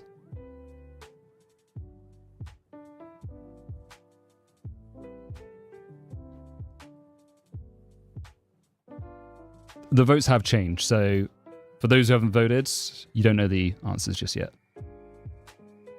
Well, actually, they keep changing. Yeah, Bootstrap is pretty fine.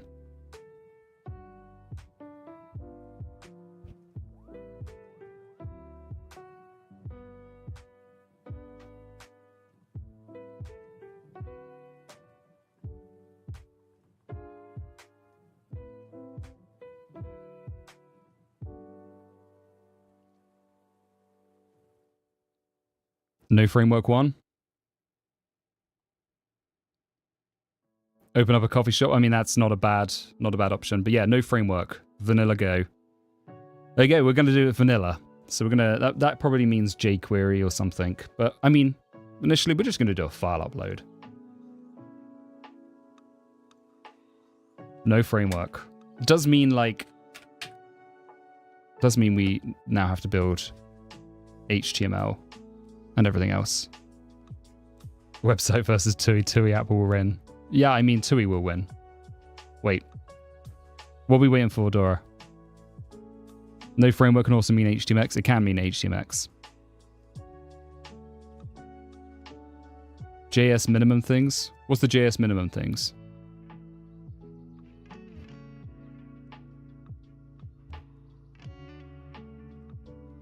Alpine JS? Oh, yeah. We can use something like Alpine. You can just put your HTML files in Astro and have file-based rounding on HTML files. I mean, that's pretty cool. Technically, you could use React since that's a library. I think you can actually use React with... Okay.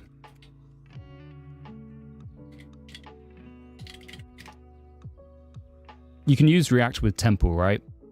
Temple is great for server-side rendering combined with HTMX. However, React has a huge So, I mean, you can do, like, React at some point if you need to.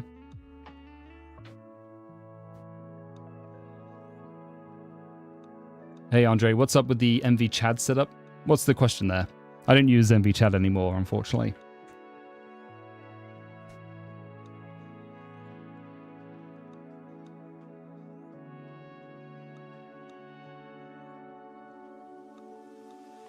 Yeah, I use self-rolled. You're right, Dora.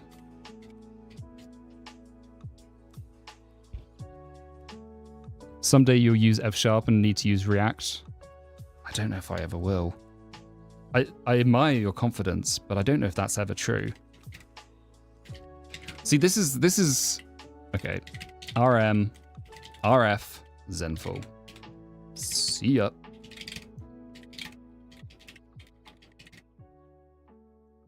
HTMX for reactivity. I can definitely go with HTMX for reactivity, and maybe that will work initially. But there's going to be times where I'm going to want to move components around and label them, and then maybe that's not where... That is where something like React would come in handy.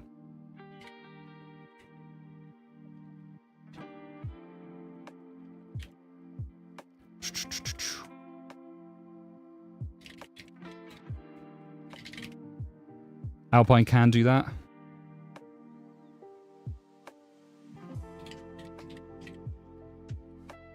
Scam likely. Not going to answer that. Alpine JS.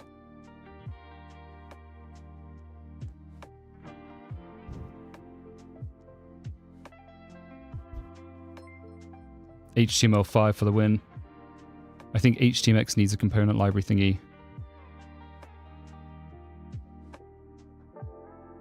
I mean, do you know what? People used to make websites without using React. I'm sure it's possible.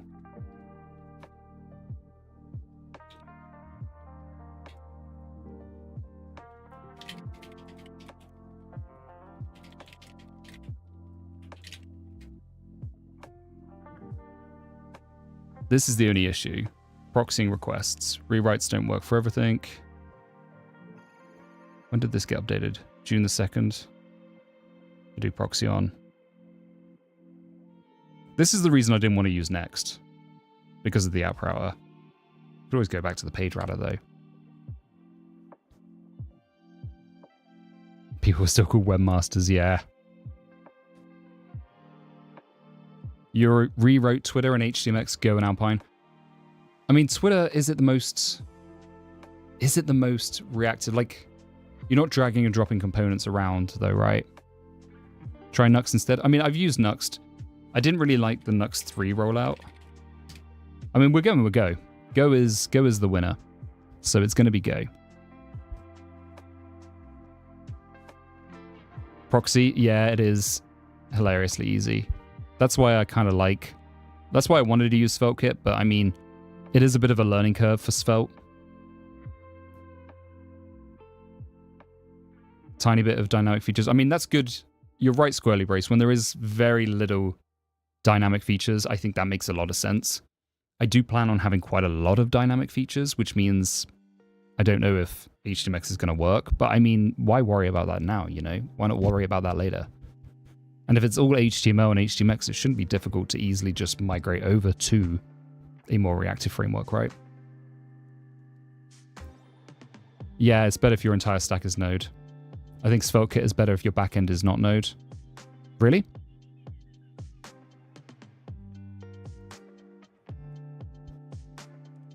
React was harder, but then it wasn't my first, so there's probably a bit of bias there. Go. Do you know what? Why are we starting with the front end? Let's just start with the API and the back end. That's not where I wanted to be.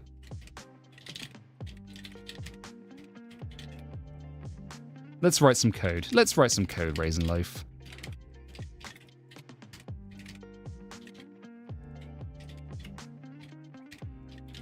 I mean, we never write code on these sessions. That's not the point of them.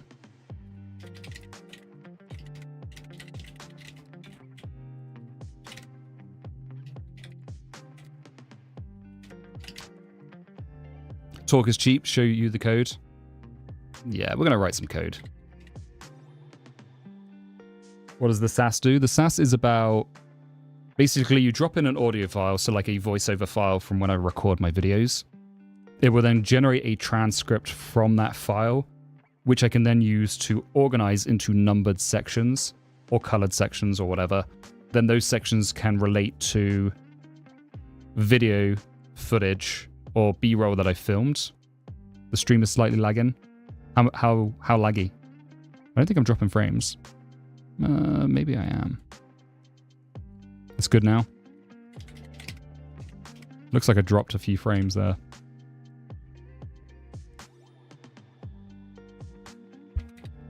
Could be Twitch. Did look like a bunch of frames got. Did look like a bunch of frames got dropped. Had a mental glitch there. Sorry. You have to make a front-end website for your project, and the least you can say is you don't like it. I mean, I don't like this experience either. It's terrible. It's much easier to just write a backend, you know?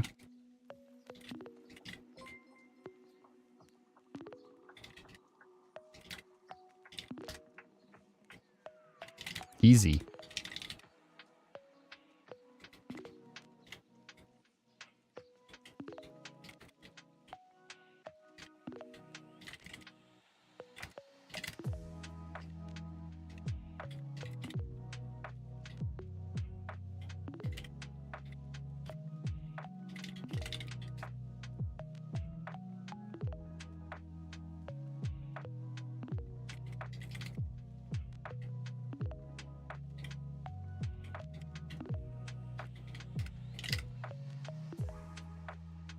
YouTube was dropped as well. Yeah, it was probably my frames that dropped. Make the server generate a ping on each request and serve that directly. You can actually do that. I don't know, how do you do that on PNG, image.png? Encode, decode. Image. What is image.image? I don't think I've used the image.image library. RGBA limit image. How do you draw an image? Struct. I can't remember how to draw an image in Go, but I mean, you could do that. You could just like generate a hash from that IP address and generate an image back or something like that, right? What theme do I have for my operating system? This is just Hyperland with Ayla's GTK shell. It is JetBrains mono with the nerd patch. That is correct. JetBrains mono nerd font.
Let me follow the chat.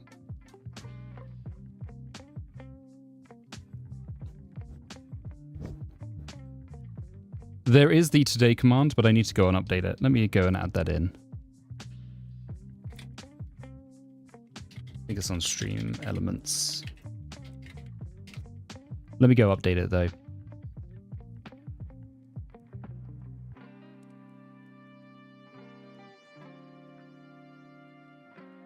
Right. Chatbot, chat commands, custom commands. Yeah, there's the today command.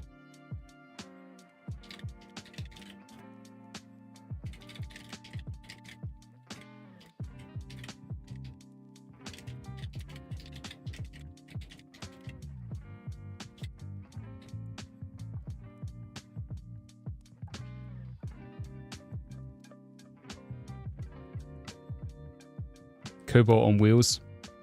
Chad stack Prime made last year. I have looked at the Chad stack he made. What was it? I can't remember what it was. Meme stack though, right?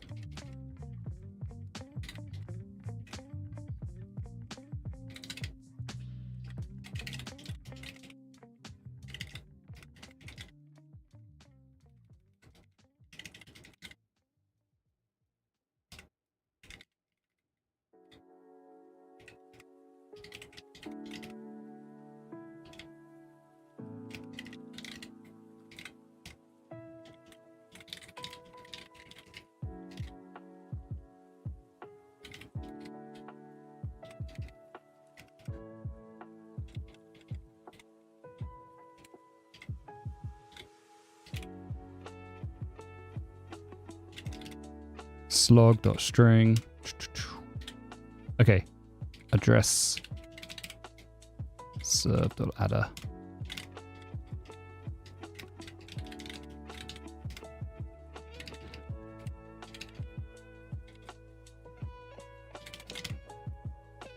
Cobol, Haskell, Alpine JS, and Docker.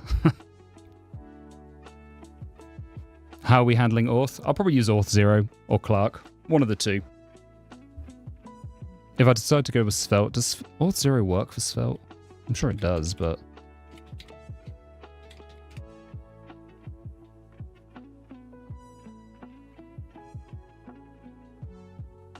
they do have an integration.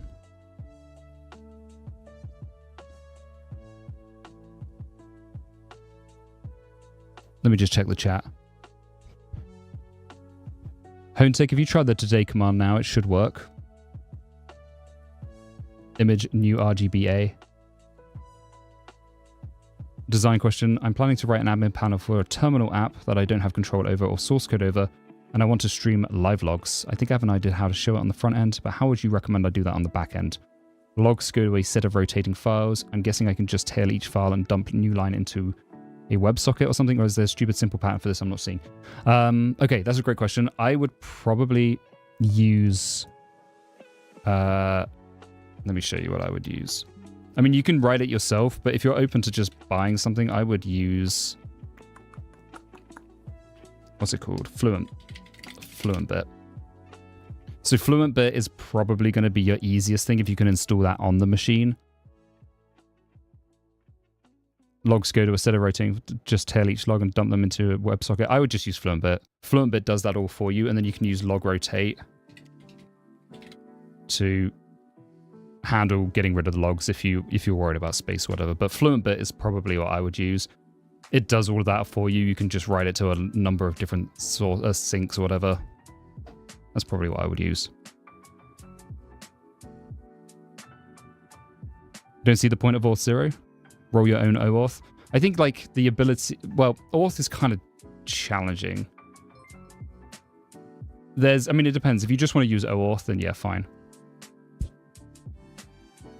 Just popping to say you have a pleasant voice. Works well with your videos. Raoul Kent, thank you so much. I'm talking way too quick as well. Yeah, auth 0 is kind of pricey, but I think auth, I'm fine with just paying for it. You can just use OAuth, of course, but you are giving away that authentication. What's the pricing of OAuth? $35 a month for, free. for 750 monthly active users. That's pretty good. Gives you passkey. I mean, that's not too bad if it's B2C. B2B, obviously, is going to be expensive. $5,000 a month, really? I mean, how many users are you thinking?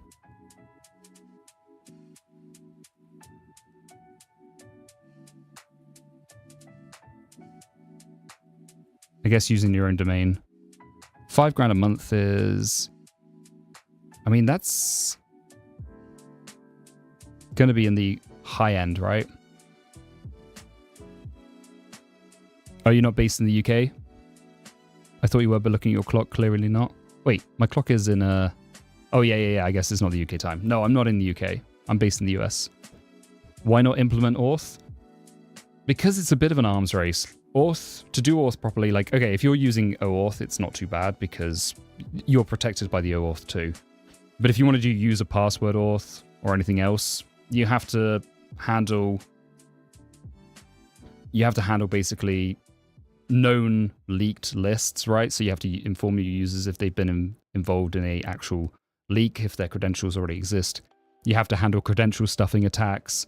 There's a whole bunch of different issues you have to handle, and then like OAuth itself just handles that for you using an actual platform.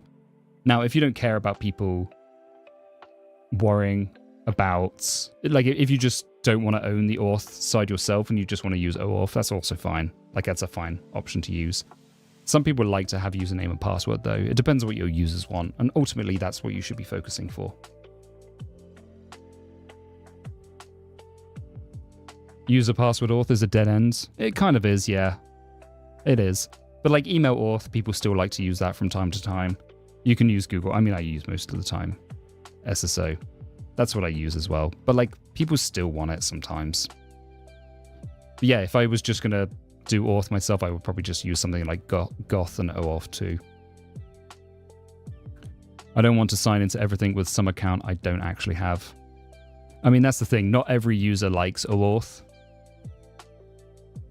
So that's where Auth0 comes in, because you get both best of both options. People can create an account, or they can just use OAuth if they want to.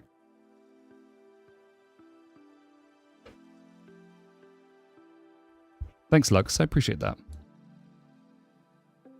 But yeah, if you just want to be quick and easy about it, using OAuth is fine. You can use something like Goth or whatever. Yeah. Not everyone does have it. Pocketbase offers all that and is self-hosted. What is Pocketbase?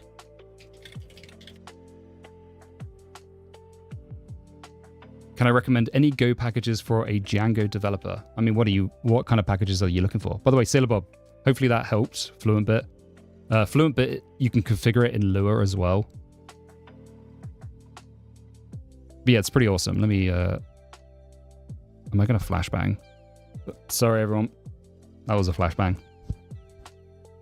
Okay, yeah, so like you can push these logs to anywhere, which is really nice. We've pushed them to like Kafka and stuff like that, so yeah, pretty useful way of like getting your logs wherever you need them to be. To be honest, I hate not owning the users table, especially when you're doing joins. Yeah, it can be annoying to not own the users table. You can still own the users table if you need to. Like, you can own various aspects of it, but yeah, you're going to have... I think they do provide a database sync, right?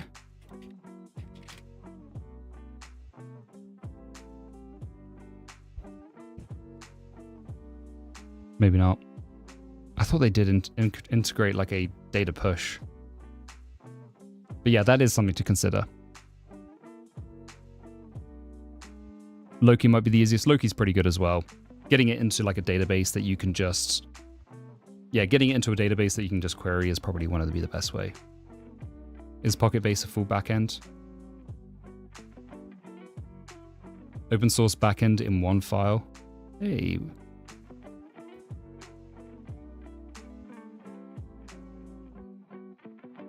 You still have a user table with SSO? You do.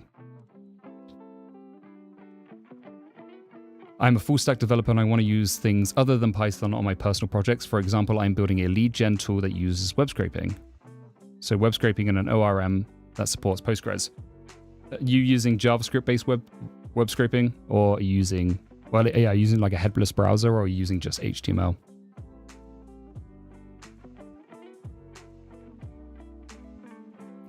Yeah, normally you just do like a foreign key, right, to the user ID of the OID or whatever.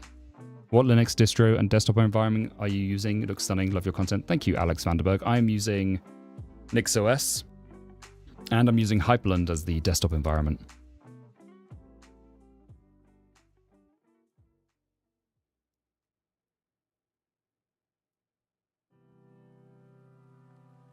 Creates the database for you and the auth and the REST API, file storage, single binary. I mean, that's pretty cool.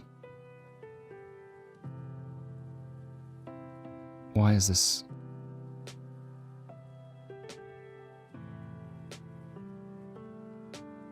It's so bright. Real-time database. Let's have a look.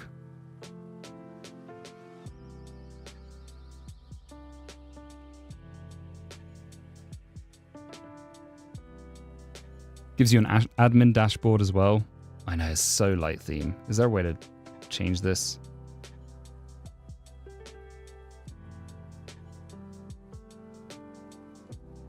I know, there's no dark mode.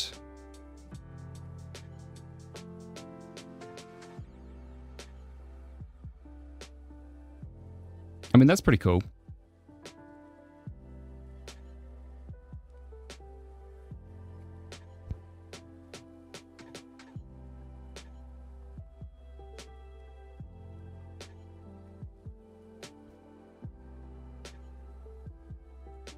Just comes to the light side. Just too bright. I can't do it. Problem is, I can't see the actual text. Backend as a service is scary. I mean, it is a little scary. But again, tech stack doesn't matter when you want to get a product built quickly. Initially, you got to prove it, right? That's the main thing. Integrate it nicely with your front end stack. I don't see Go here.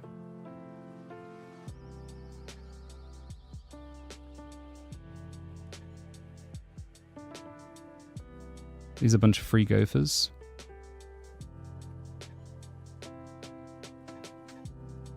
Nice. I'm going to bookmark this. Is this CRUD? Can you do extra stuff with it? I don't know. I've never seen this before. You can do authentication, sanely store files, or an S3, which is actually something I do need to do.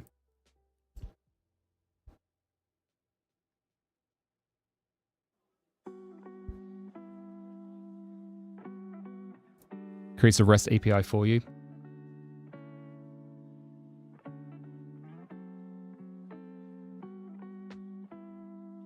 So collections represent your application data. Under the hood, they are plain SQLite tables. SQLite, huh?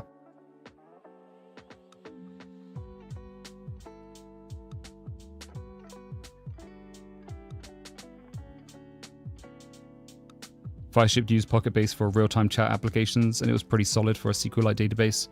Yeah, I imagine it is. I still don't trust SQLite, though.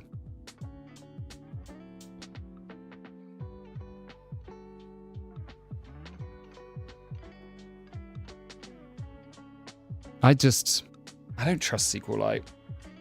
For a number of reasons. Like, I think it's okay for certain things. But if you're building a Saas, I think that's a bit of a crutch. Analysis paralysis? Yeah, I do love it. It is 100% the way it is, isn't it? Yeah, Superbase is cool. How big is my user base? Probably just one user at the moment. Just me.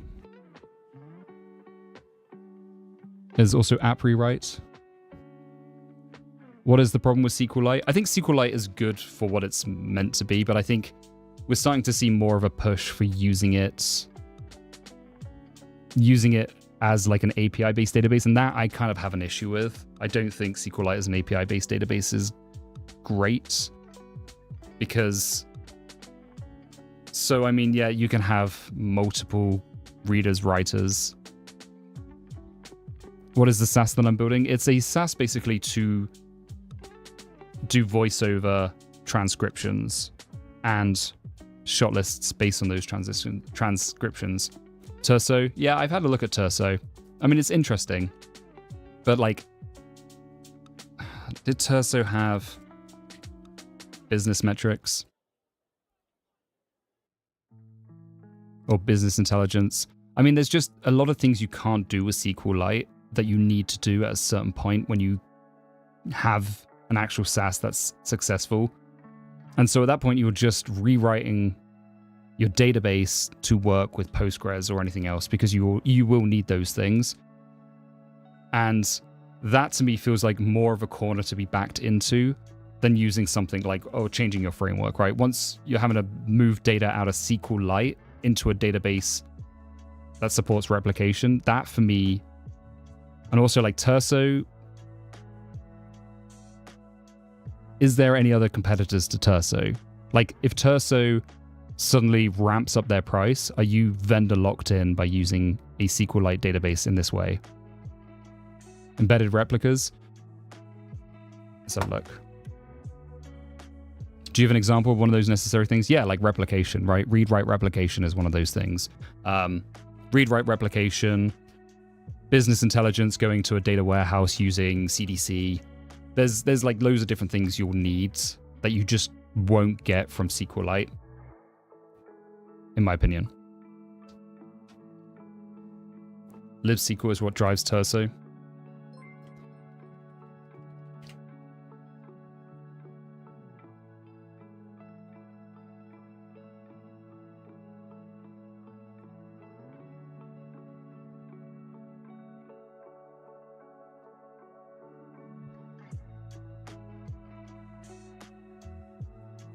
Like, I think SQLite has its use cases, and especially if it's just you using something, but like for a business or for something you see as being used by other people, I personally wouldn't trust it. I feel like it's a cry to simplicity in the sense of like, Postgres is too complex, right? So let's go use SQLite because it's more simple. And that's true, but there's a reason why I think some of that simplicity, you're getting rid of things that you may actually need when it comes to Postgres. Why not try Supabase? Supabase is really cool. I think Supabase is pretty awesome. It uses Postgres under the hood. Again, I think it's just not for me because it's kind of opinionated. Not that that's a bad thing.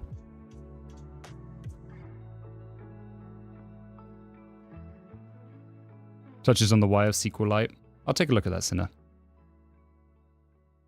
Yeah, SQLite is a local DB, and that's for me as well. Or like if you just have a server that's running on a local machine and you need that data locally, but never across multiple machines, then I think it makes sense. An API doesn't really work that way because you want that data across multiple machines. Great for offline first apps. Agreed, 100% agreed. And I think it's really good at doing that. Like native apps, agreed. Classic website where you don't need fancy scaling. Yeah, I think that's also true. But like if that website ever does scale, then I think you do need it. libsql's replication is awesome. You can replicate a local SQLite database for each horizontal instance of your server. Yeah, I mean, that is great.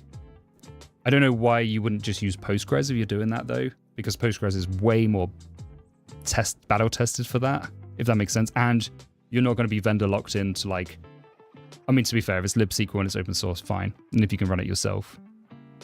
Terso will surely get there if they do what Supabase is doing. I mean, I need to play with Terso. I don't really have an opinion on it. For me, it's just, I feel like Postgres is pretty perfect when it comes to the use case of using it for an API. So for SQLite to be able to exceed that, it has to do what you need to do it. You need to do within Postgres. That's my opinion. Maybe I will change that opinion one day. That's my current opinion at the moment. SurrealDB, is that the one written in Rust?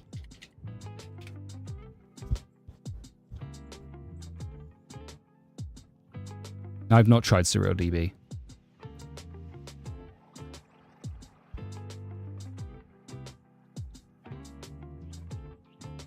SkillerDB? I mean, yeah, I think Terso probably has a lot of potential. But again, for me, I'm just probably going to use Postgres.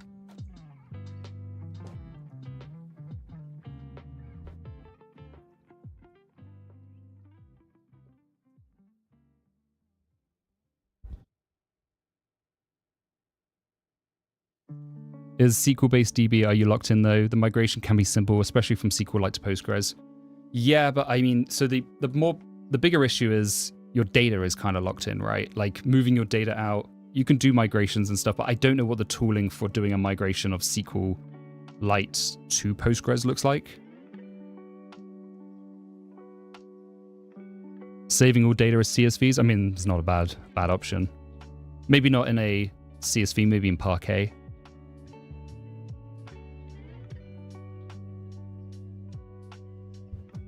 What's up? Hey, Dark Soul, how's it going?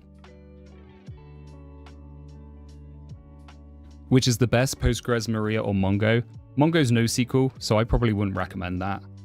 I think it's good for certain things, but not for me. MariaDB, Maria's kind of cool. I think Maria has better scaling out of the box than Postgres, but with some caveats there.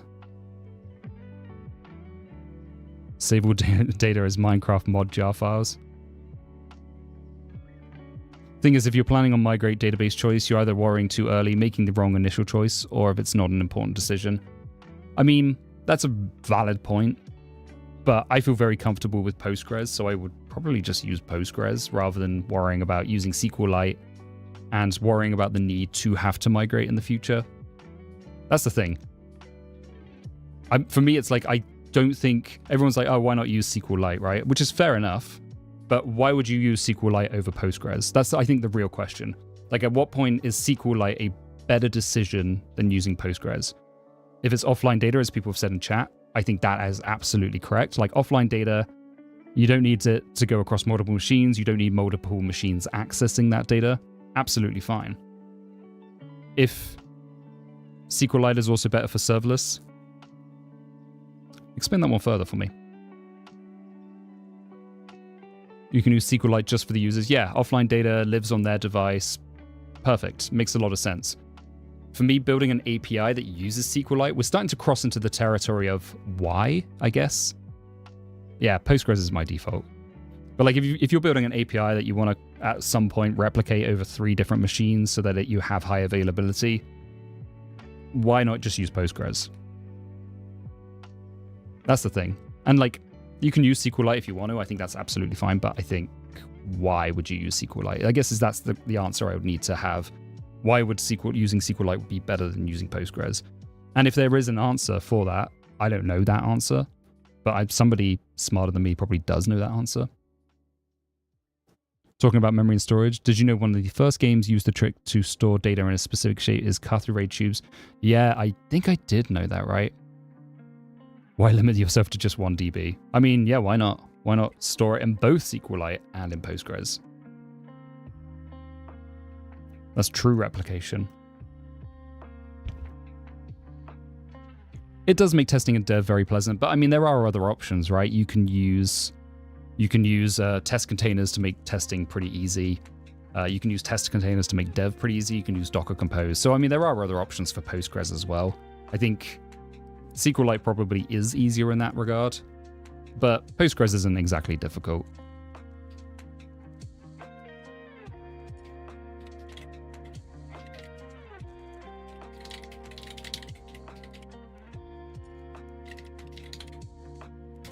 But that is a valid point. It is slightly easier to test with SQLite. Only one here still using MySQL. See you later, Lake. So about Auth, what are we thinking? I mean, that's a great question. I'm still probably thinking Auth 0. Red Hot Vengeance, thank you so much for the subscription. You're helping me bring my content to hundreds of thousands of people around the world. And you're helping me also to find a video editor or to, hire a video editor. So you're making my life a lot easier. Thank you, thank you, thank you. I got a drink. And thank you, Ligama, for keeping me honest.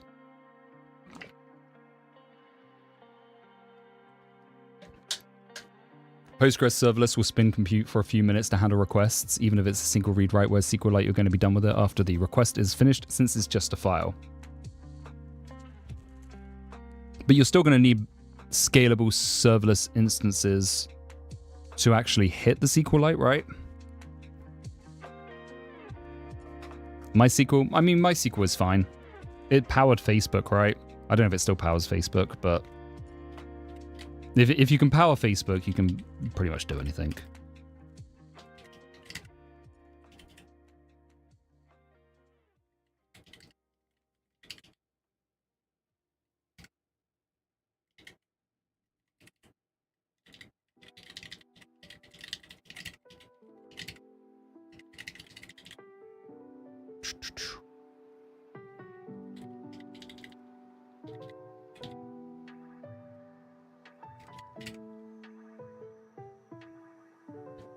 2 hours and we got 29 lines of code. Yeah, that's about a stream efficiency, isn't it? Always.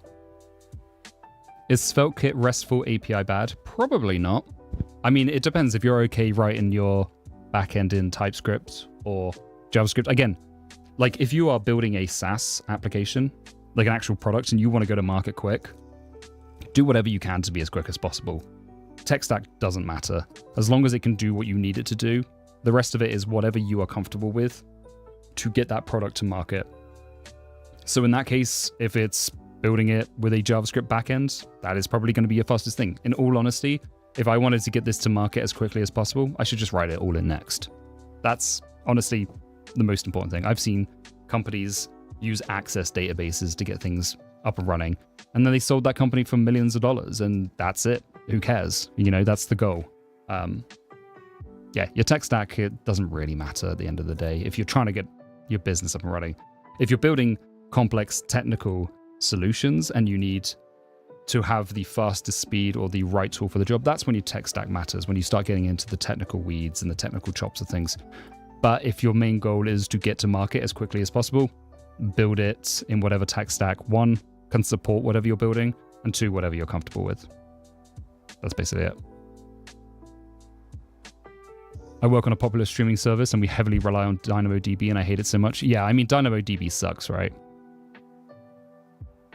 Always use Vercel. I mean, yeah, if you're quick to get on it, Vercel works, right? That's the thing. And Vercel have done a great job of making it very quick and easy to get up there. At some point, you will start needing to think about the technicals once you've gone to market and you need to start scaling up.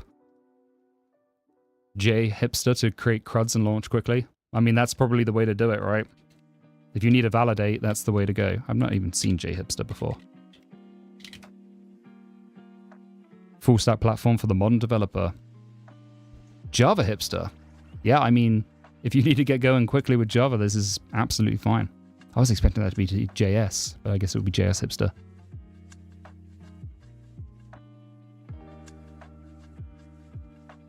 No one knows worse until they've been forced to build a scaled production app on Cloud Data Store. What is Cloud Data Store? Oh, Google Cloud Data Store? Is it like Dynamo?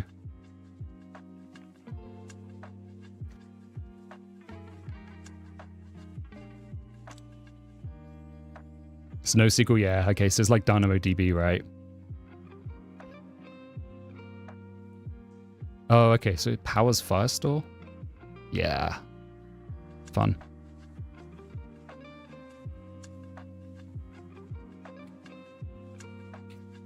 It's funny because I just gave a massive long-winded rant about how using the quickest tech stack to get you to market, which honestly would mean I should just build Access or Excel, yeah. Honestly, I should just build it in whatever the quickest way for me to go is. That probably is go for me, but Next is probably a second place there. Just build it in Next, get it deployed, then who cares, right? Then you can go about making it better or building the perfect tech stack. A tech stack can always be changed if the initial application was written with that in mind. Yeah, agreed. All too often, software is tied to the stack it was prototyped on and can cause pain later on. I mean, that does happen. You've got to pay down the tech debt eventually. I use SvelteKit plus Superblaze plus Vercel on everything in React Native and Mopar, and they work perfectly. React is ugly, yeah. Depends on if you'll be happier with a fast product or happier working on something you enjoy. I mean, that's the thing, right? But like, honestly, any startup should always be happier with a fast product until the point they need to consider stability. For speed, use what you know. Yeah, agreed. Goth stack developer. What is the Goth stack? Go something. Go temple HTML. HTMX. Architects to quarantine. Tech debt not eliminated. Tech debt is fine and normal as long as it's contained. It is, although I've definitely seen companies be completely crippled by their tech debt. Is Go the perfect DevX for writing a RESTful API? Yeah, I'd say so. I mean, but it's slow, right? You are still manually building it. There's probably tools out there that can allow you to build it a lot quicker. But me, I like building a nice RESTful API with it.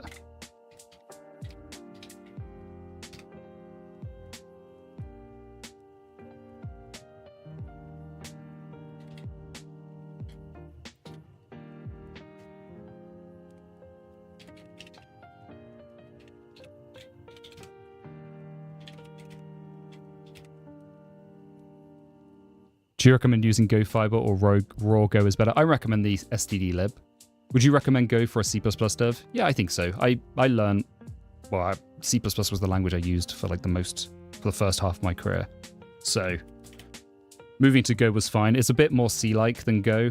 It's a bit more C-like than it is C++-like. So Go HTML is plenty. I mean, Go HTML is fine.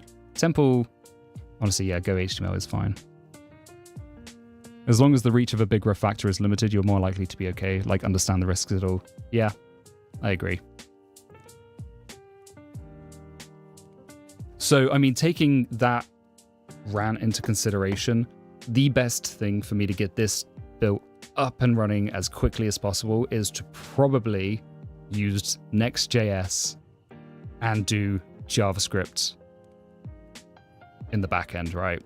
That is honestly the best way for me to get this up and running quickly. C++. C++ would be terribly inefficient for me.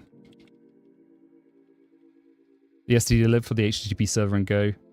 Yeah, I agree. That's one of the nice things. Like, we got stuck with Gin 1.5, I think, which had a critical vulnerability and we couldn't upgrade for ages. Either that or find a good proxy solution and write your backend in Go. Yeah, that's the other thing. Like, I agree with that as like a good way to move out, and I don't think the app router has a good proxy solution. We're going back to the beginning of this stream now, which is where I can't decide what to use. Okay, so this... I mean, WebSockets. I don't think I need WebSockets. Gleam is pretty new, yeah, but I mean, it's still going to be in the Erlang Elixir. What's it called? No, we're back at SvelteKit. No, we're not going to go through the framework discussion. I mean, you can do rewrites with Next. Let's have a look. What did this person say?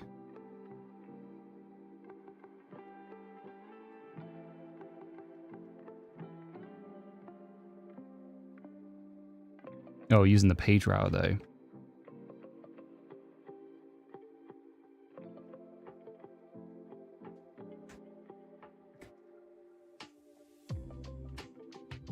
Or just deal with cores. The only thing I don't like about cores is you also have to kind of hard code the, like when you, this is what I really don't like about the front end web frameworks, and it's what I don't like about all front end web frameworks. But you have to kind of, Netlify does proxies by default. Let's vote again. Is there a pass for Go like Vercel? You can use like Railway or something, Mike shares. So like the problem is you have to kind of hard code or like build your React app using, I believe, right? You can't at runtime specify what your API path is if you have to do it. So you have to, love how you change the doc and then refresh the page. No, I don't trust Next.js's state management. Not at all. Cause is the devil. Yeah, you can do that at runtime. You can. If you can, then that's okay. Then I'm okay with dealing with cause. With Vite config? Yeah, but that's not going to be on Next, is it? Go 1.22 subrouter is annoying. Rob, Bjorn, you think it's annoying? I think Go 1.22 subrouter is absolutely fine. I mean, all you're doing is just creating a new serve mux, right?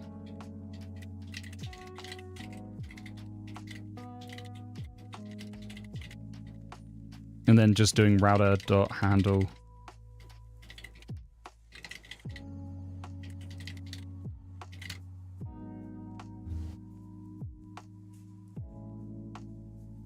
.22 is amazing. 1.23 comes out this month. That's going to be a controversial release. I've got a video coming out for that, though.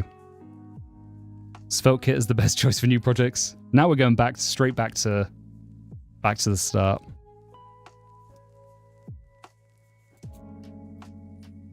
This is it. We're back into the decision fatigue. And we spend the whole day wondering about what framework to use rather than building anything. Just use HTML Astro. Okay, Sinner. Is it Sinner or Signer? Is the iterators drama? Iterators is one of them. There's some more drama as well.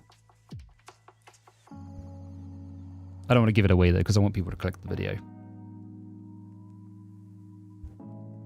Probably the best call for what you're trying to build here. All right, SvelteKit it is. I will learn Svelte. I'm going to be a SvelteKit dev. That's it. Sailor Bob, I'm putting it down to you. I'm going to leave like a little dedication to Sailor Bob. And it's going to be SvelteKit. Yeah, if you tell us about 2023. I mean, that's the thing, Ligma. I have to keep some surprise. Svelte 5.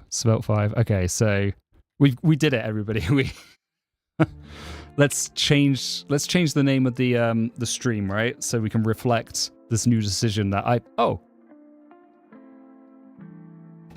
we don't even have to change the name of the stream. That's like super efficiency. Finally, consensus. Everybody has got it. We've all agreed to go with SvelteKit. And we'll proxy to a Go HTTP server. It's almost like I did my research, Oshtub. Almost. Oh, don't. I know the fuzzy finding's going to be... That's going to suck. I really don't like that plus and minus thing, or plus thing. It's kind of weird.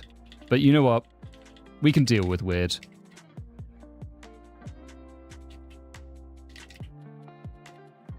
Wait, what was the actual command?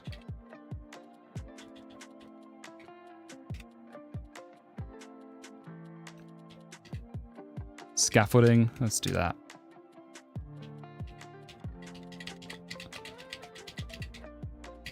We'll do TypeScript. Chat, you won that one.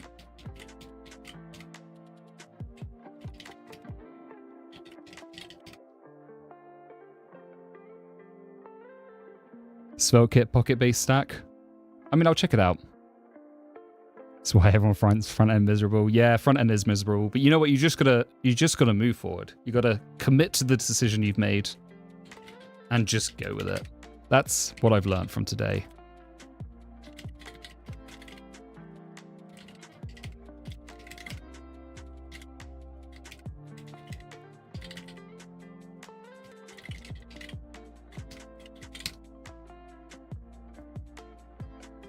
Nope, it's going to be NPM. That's it. No more decisions. No bun, no yarn, no PNPM. SvelteKit is so easy if you're from Next.js or Nux.js. I've worked with both. I've never done SvelteKit, so we'll go with it. New discussion. Okay, somebody give me the elevator pitch for why I should use something other than NPM. Bailey, we've covered Astro. We've covered Astro. Switch to Gen 2. I should switch to Gen 2. Just to make things faster. Bun is so fast. Okay, but is that a reason to use it? Because how often do you use bun or npm? How often do you use those commands? How much faster is it? It's okay, Bailey. I'm winding you up. You don't have to be sorry.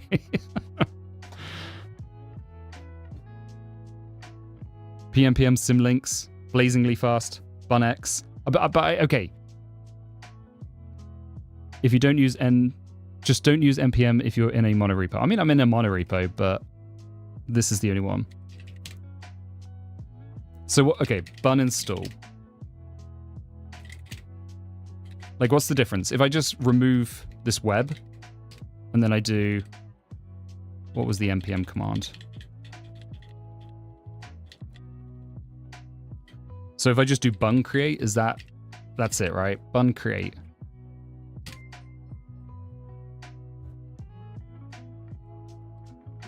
Skeleton, we'll do TypeScript.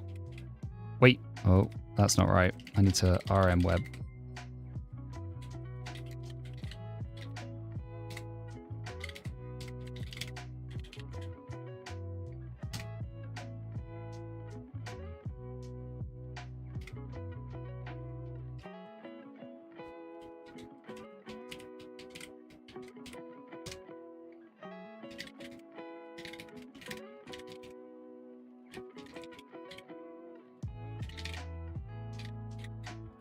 What's the difference here?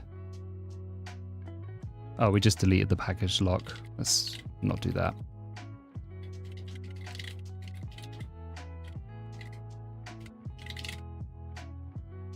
So if we do bun run dev, is that it? Bun run dev, or is it just bun dev? We gotta do bun install. Okay, how quick is this? That is pretty quick, to be fair. That is pretty quick. Bun doesn't use package.lock.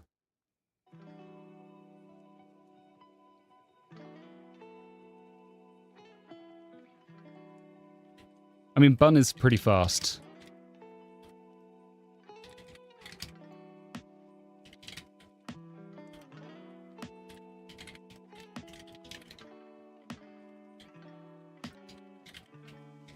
There you go, migrate to bun. All right, we're using bun. We've made a... That's the second decision we made today, which is great.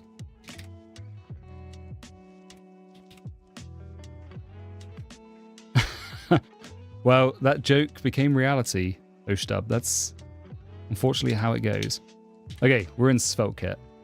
We have something. This is more productive than we've ever been.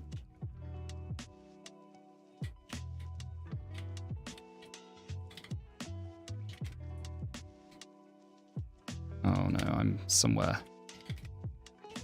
The inode was off. All right, now we need to get TypeScript installed. Switch distros, terminals, window manager. I mean, are we using the correct editor though, right? Okay, first of all, are we using the correct terminal? Alacrity?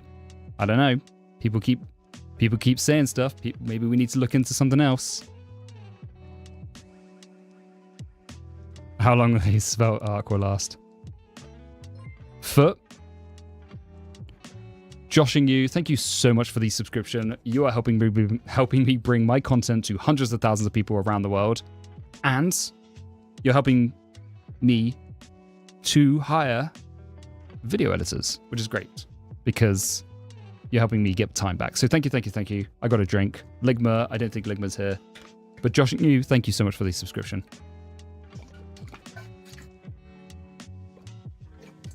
Kitty plus Yazzie. All right, tell me why Kitty is better than Alacrity. Ben Archer, Simon, Laura.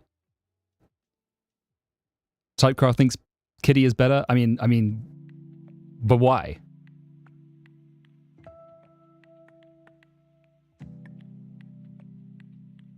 That's why I like Alacrity. It's simple.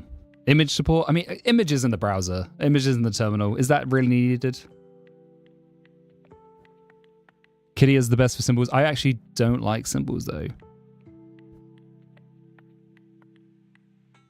Wait, Typecraft left Alacrity for Kitty? That's an interesting choice. I would have probably gone with something else if I was going to leave Alacrity.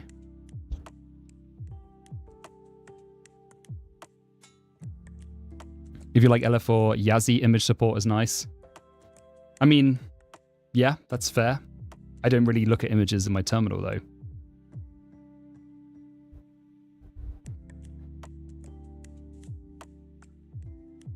WesTerm is greater than Alacrity.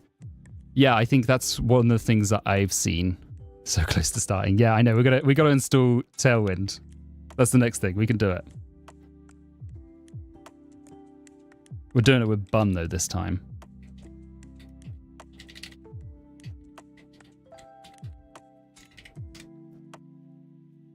Okay, so what's Kitty written in? What's the project? Joshing you, if you do the today command, it should tell you. We are building a brand new Saas to help me with my video editing, basically.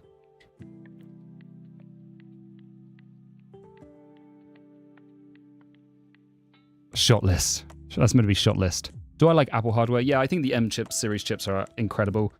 I'm going to be traveling back to the UK. I'm just going to take I was thinking of taking 2 laptops, but that's just ridiculous. So I'm just going to take the MacBook.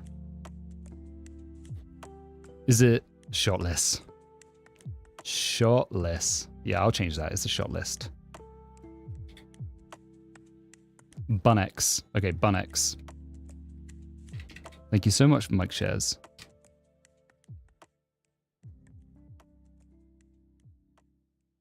TSP?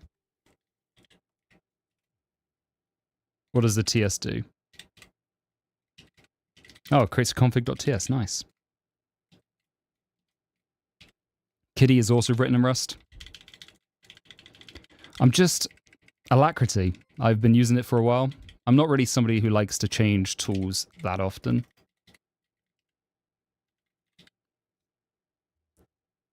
Speed Prism, thank you for the subscription. You are helping me bring my content to hundreds of thousands of people around the world, and you're also helping me get a video editor. So thank you, thank you, thank you. I got a drink. You're helping me stay hydrated as well. But thank you so much. I really appreciate your support. I think the music ran out as well. We ran out the music clock. All right, let's add a nice little chill beat. Tumble versus YAML versus Pickle versus Jason. Yeah, I think that one normally would be YAML for me, but I'm gonna probably look at doing Pickle very soon because Pickle is pretty cool. Drink water. Water cures depression. I didn't know that. There's not much incentive for me to switch from Alacrity. That's the same thing I'm feeling, Sinner. Changing tools is just a form of procrastination. Yeah. What the WTF is Pickle? Pickle.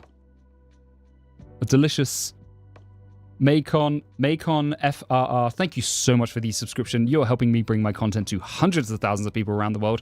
And you're helping me to hire not one, not two, but 3 video editors. So thank you, thank you, thank you. More content coming. You're bringing this to everybody. So thank you so much for supporting me and the channel and everyone else. Thank you so much. And keeping me hydrated. Imagine if the US picks JS than Rust. You don't like the way that Alacrity handles line height? How do you mean by that, Darth Vader? Like, how it's not flush with the window?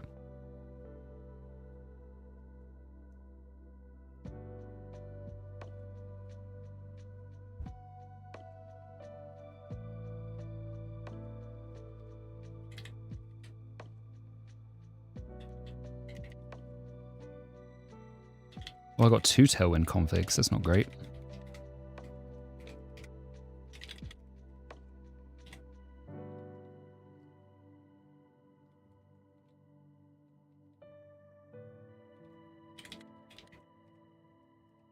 Vite pre-process.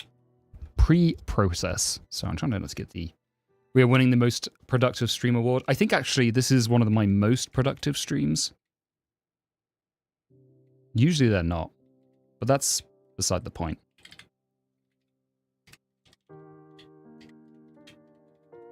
I think we did this like 2 hours ago.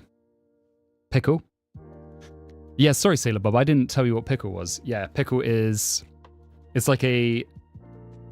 Let's have a look at it. Thank you, Oshtub, for... There you go, PKL. So it's configuration as code language. DHH would be mad about that. Or would he like that? He prefers configuration over... Code over configuration? No, convention over configuration. No, he'd be mad about that. Okay, yeah. So yeah, you can basically, it's a language for configuration that can be turned, you can generate YAML, JSON, plist. Honestly, I think it's just because plist sucks and Apple relies on plist so heavily. Yeah, it's pretty cool. I'm going to look at how to add this into a Go project. Use Q instead. Let's take a look at Q. I think somebody did mention that. Yeah, I think, honestly, yeah, I think you're right, Sinner. I think Apple uses plist everywhere, and plist sucks so much, so they built a tool that means they don't have to use plist anymore. You don't like Q? Okay, well then let's get rid of that. Spicy JSON. Yeah, JSON.NET is spicy JSON. Anyone use JSON.NET here?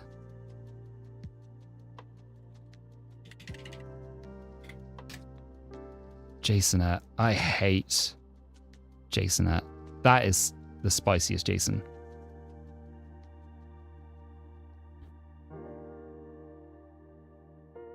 I love devs using common words for their names. What do you mean? What do you mean, Oshtub? Give me an example. Hey, Night Eye.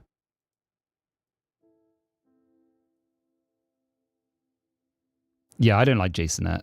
This to me is horrific.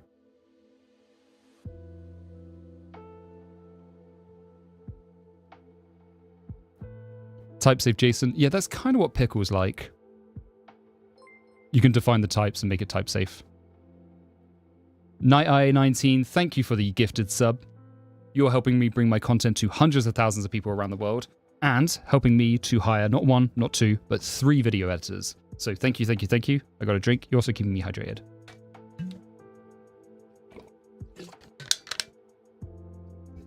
Oh, I see what you're saying. No stub. Sorry. Yeah. Is NVim hard to learn? Vim motions, I think, are difficult to learn. I learnt them back in 2009 for a university module. So it's been a while since I've learnt them. They kind of just come naturally now. But yeah, I do remember them initially being quite difficult, and I was seeing if I could circumvent the need to use Vim and instead use an IDE, but then I forced myself to do it. And actually, I'm really grateful that I did, because my first job was using NeoVim. Not NeoVim, sorry. First job was using Vim, SSHing into a Solaris box, actually, which was kind of fun. NeoVim didn't exist back then. Just learn Helix, it's way easier. It probably is. I would recommend learning Vim motions before learning anything else. Hey, thank you for the 20... Is that Fernando? Let me just check. Thank you so much for the 20 MXN. I don't know what that is. Mexican peso. Thank you so much for the 20 pesos, Fernando. Neutron. I appreciate it a lot.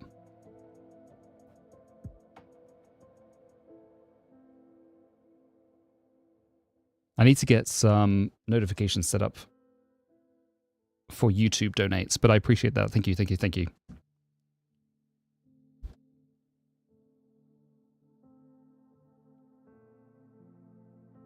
Use Vim motions with your current IDE. Yeah, Mike shares. That's the way to go, in my opinion. Start with your current IDE or your current editor and make sure to use Vim motions there.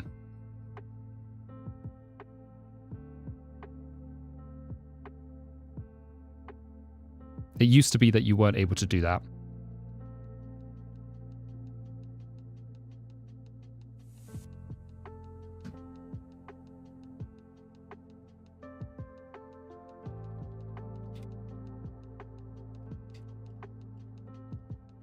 Paper with ink to read. Okay, what was I up to? Yeah, we need to get TypeScript Tailwind added. Thank you, Ben Archer. I appreciate that. Thoughtbot channel has some good intro into Vim motion videos. Yeah, I need to do some like Vim motion stuff. I've got, again, it's on my list.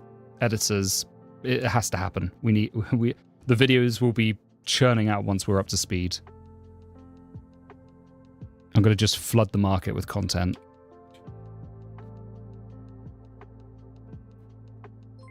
MPX Astro add Tailwind. Is this the Astro, the way of doing an Astro?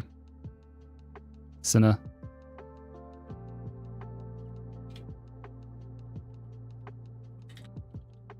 Video on the Vim roadmap, going beyond Vim Tutor. Yeah, I think so. I think I've got a couple of videos titled about the G prefix and Vim commands I should use more. So they'll be coming out soon. Again, once I'm up to speed. Dreams of no code. Dreams of no code. That could be a second channel, right? We look at no code editors. Basically take a look at like Squarespace and Wix.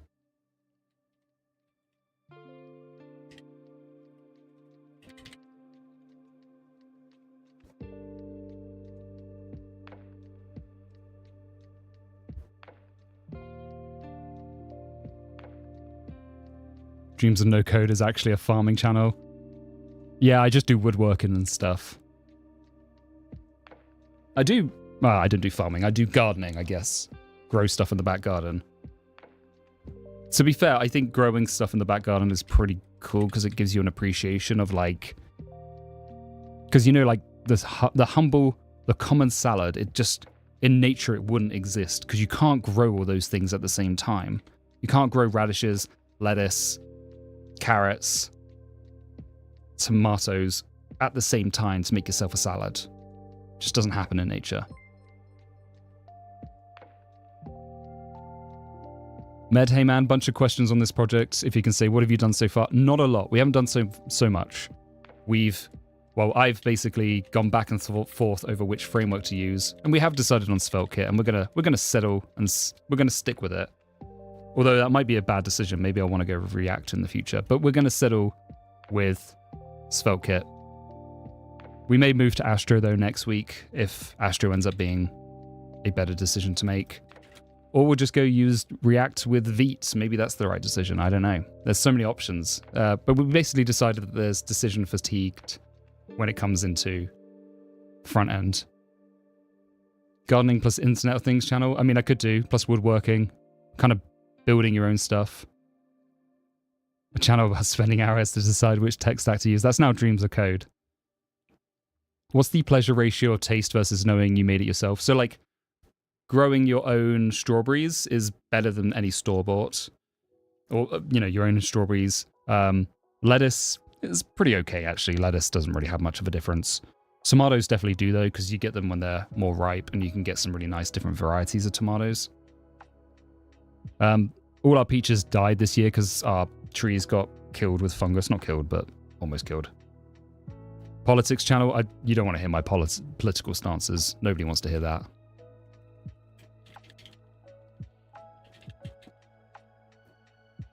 Real strawberries go surprisingly well in Ireland. That's pretty cool. Strawberries are so nice. UK, like, South Coast is a lot of, like, blackberries, or I don't know what they're called. Not real blackberries. Dream Sussy, you're quitting YouTube? Sorry to hear that, man. Where can you find my Tmux thing? You can find out my dot files at... Can we not do, like, commands on YouTube streaming? YouTube streaming's really far behind. ElliotMins/.files. You'll find my Tmux here. It's in the .config. Tmux. Tmux.config. There it is. You should be able to get it. I think it's a dots command. Calimero. Opinion on Lewis Hamilton at Ferrari. I like Lewis Hamilton. But I have no opinion on that event. I just like him in general. Sorry, I meant real as in the other definition of me greeting you. I've lost my ability to speak. I've spoken for too long.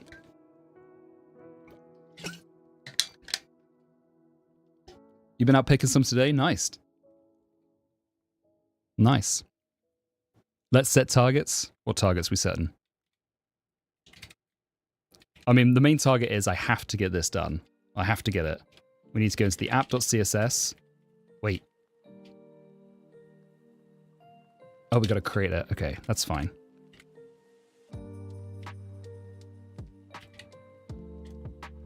Does it go in source?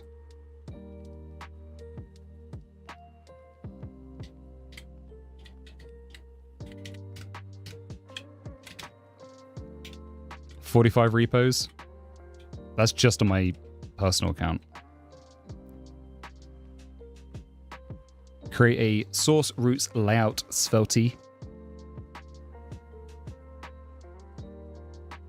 Self-help group for sysadmins. It probably is a bit of a self-help group for sysadmins. Any monitor recommendations? Some random dev? Yeah, I guess it depends what you're looking for. I always like 4K color accurate ones, so I go with ViewSonic brand. Whole Mac setup along with a terminal. I've actually got a Mac video coming out soon-ish. I mean, it's scripted. Who knows how soon it will be.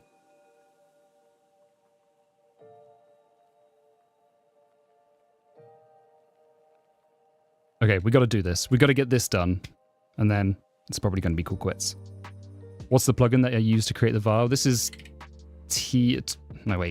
This is Telescope File Browser. It's okay. I don't really recommend it, but I've just been stuck using it. But it's okay. It's not the best.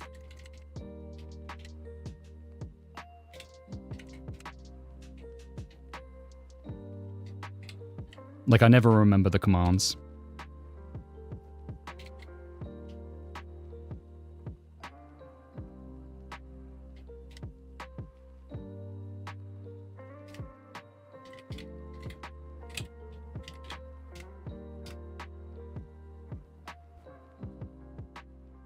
Is the current ARM branch prediction exploit also on Mac chips? I actually don't know.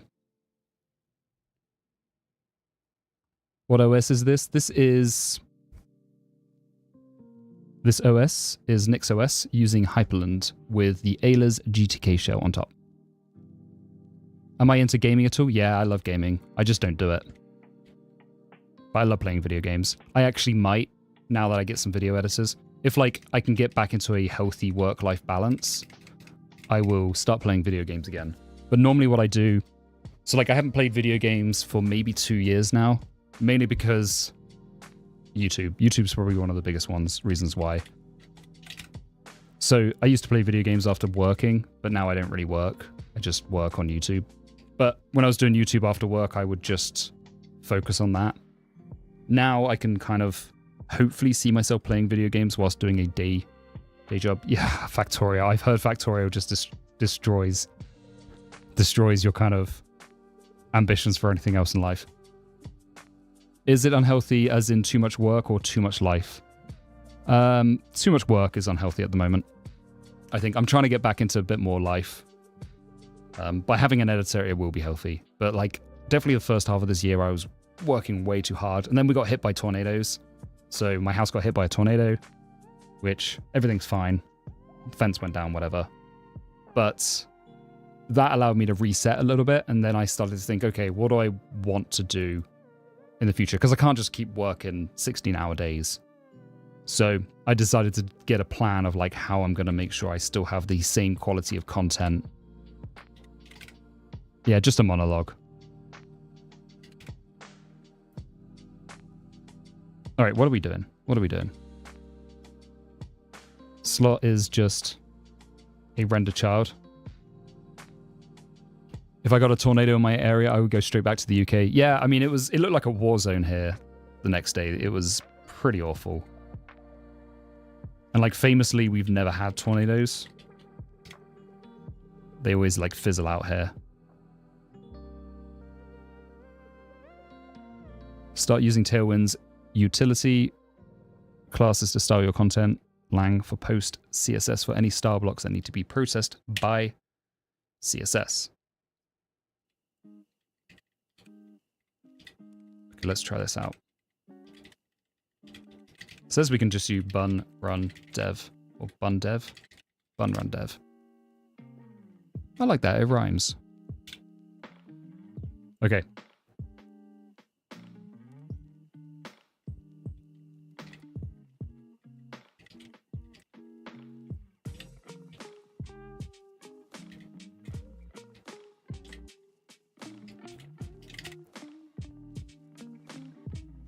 Let me go through chat.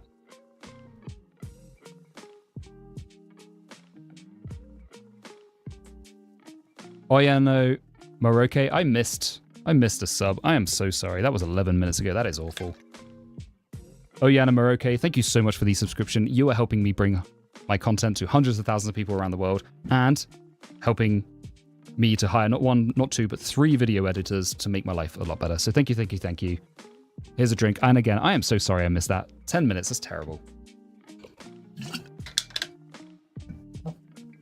Yep, drinking. I got a drink and I got to apologize again, but thank you so much for the subscription.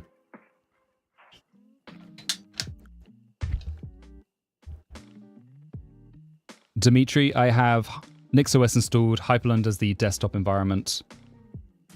Are 3 editors part of the same team or 3 individuals? 3 individuals, Sinner. See you later, Red Hot. Thank you again for the sub.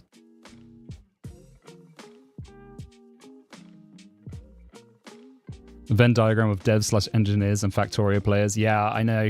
There was a guy on my last team that was like very into it. I'm pretty sure he would just like dip out of work early to go play. I mean, fair play. You know, what are you gonna do? Not me though. I don't wanna fall into that trap. I'll probably play Elden Ring because I never finished it. Yeah, NixOS with Hyperland. Sorry to whoever asked.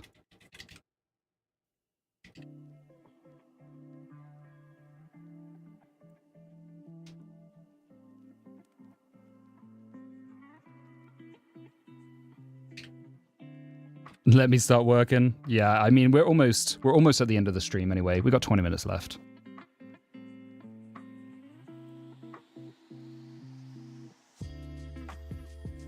"20 minutes left. My focus is starting to wane anyway. But we got 100 people on YouTube. 100 people. That's insane. YouTube, you guys are beating the Twitch numbers. Do I use regular config or Flakes? Flakes, all the way. Want to see how Svelte works? Let's go. Let's go. Yeah, okay, we can do it. We got some styling, I think. Is that the case? I mean, it doesn't look like we got... Yeah, no, we have. We've got some styling.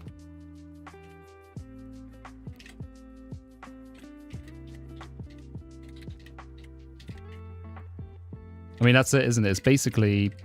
If we want to do anything scripting, we do script here. I think we can do hello world. Is it let, like, name equals foo?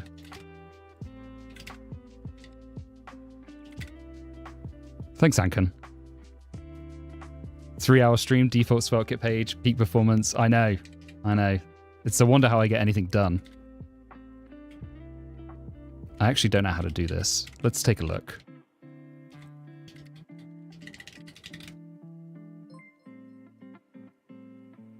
Hello name. Okay. Just one.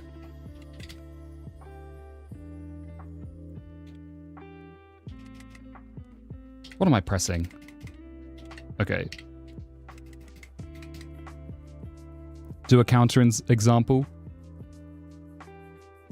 Recommend some distro. You want to move out of Ubuntu? I mean, I guess what are you looking for in a distro? Are you looking for something easy, or are you looking for something you can configure, or do you want something that you can configure as code?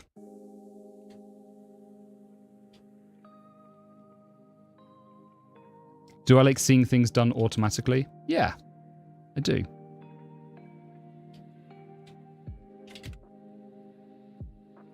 Pop OS for the win. Welcome to Foo. Look at that. See, it's working. And we got Tailwind. Yeah, I'm pretty... I've never used SvelteKit before. I have used Svelte before. Like briefly when I was testing it out once, but it should be fine. I think I used Sapper once upon a time as well.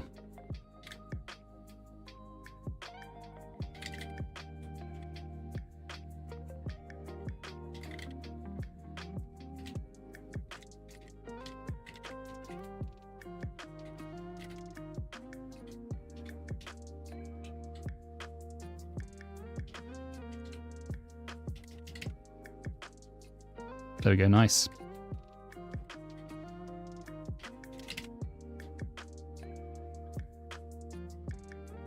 Yeah, just file-based routing. And we want a proxy to our web server as well.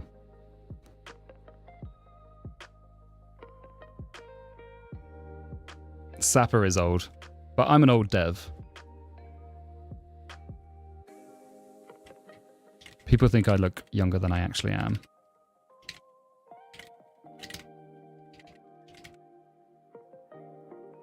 Just copy off of something off of Tailwind UI. I mean, that is the right way to go, isn't it? I actually have Tailwind UI as well. I bought it like years ago. I'm not signed in.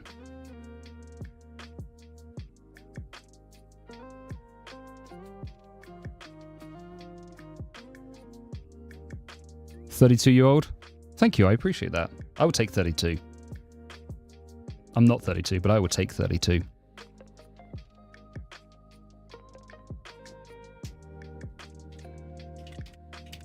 I'm happy to be 32 if you want me to be 32.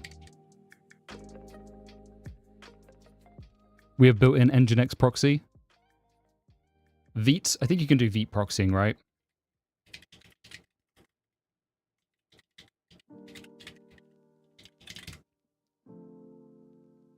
Thanks, Dimitri.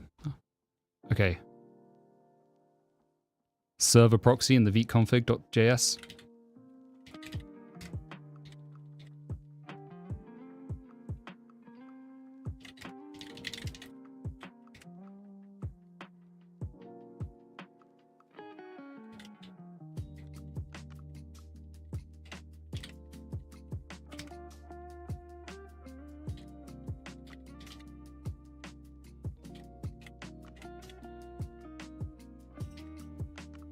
Can you specify... Okay, this is a question, though. Can you specify this with an environment variable? I know. You guess I'm 32 now? Yeah, I'm older than 32, but I will pretend I'm 32.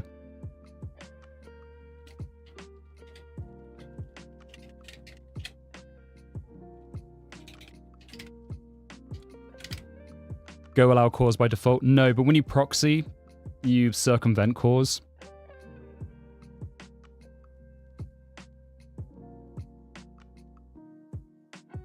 So, I mean, I want to probably use environment variable. How do you do environment variable in Node?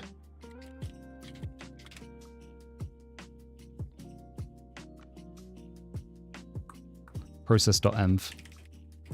So you can do just process.env.api host, right? People use Z shell. Can anyone explain why? It allows for plugins, whereas I don't think Bash does. Process.env. Cool.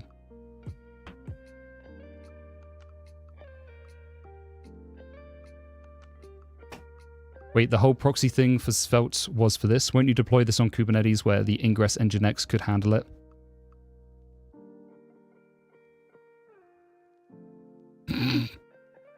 Alazaris, you're right. Wait. But how does that work with Next, right? Doesn't that get a bit weird if you do that? I guess you could do it. But you're right, ingress nginx could probably just handle this. So we could just do this with Next. Deploy it in a container. And then you just proxy it on Kubernetes.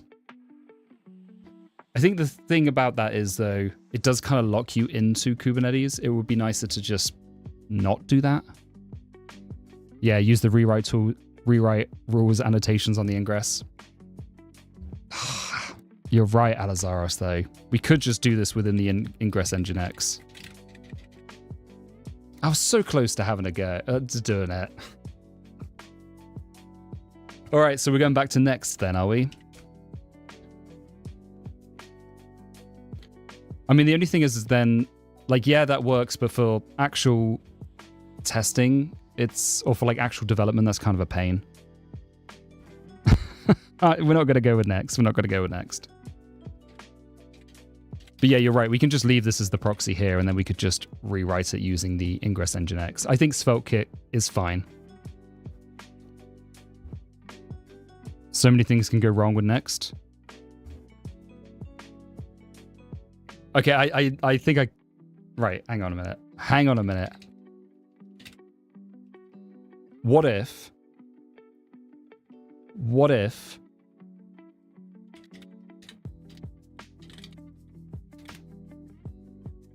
Do I have a personal website? I did have one. I don't think it's running anymore.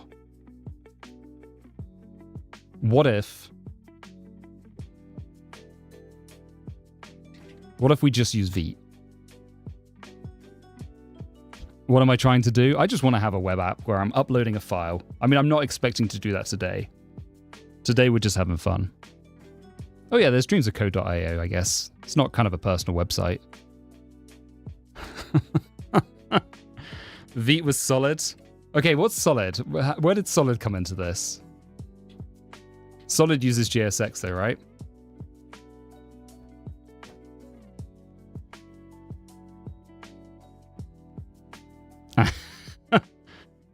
I think chat, you guys are a bad influence. We're sticking with SvelteKit until there's ever a need for us to look for something else. So usually in order to have a web app, you have to develop a web app, which typically involves setting on one framework so you can develop the web app. Sailor Bob, I know. Let's just stick with something. Yeah, I think we're just gonna stick with V. Not V, sorry. We're gonna stick with SvelteKit. Astro builds on top of it. Well, you've almost tempted me here.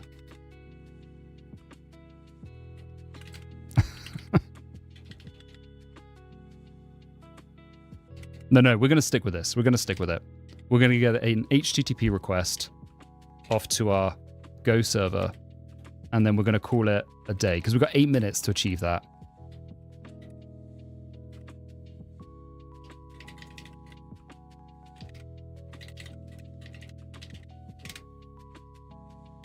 Eight minutes to achieve it.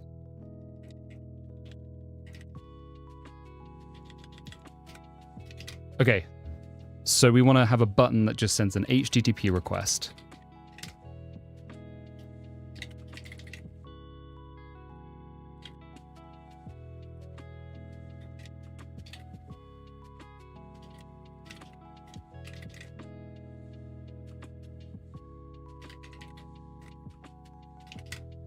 I don't know what's a good button in thingy.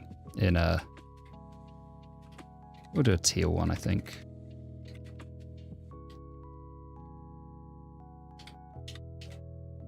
Wait, where is my button?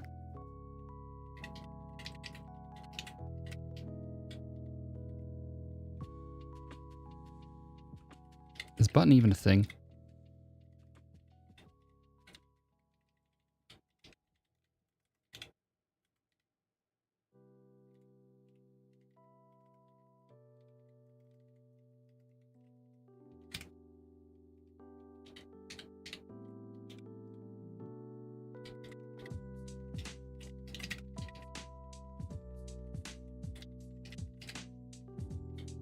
Oh, let's not do that.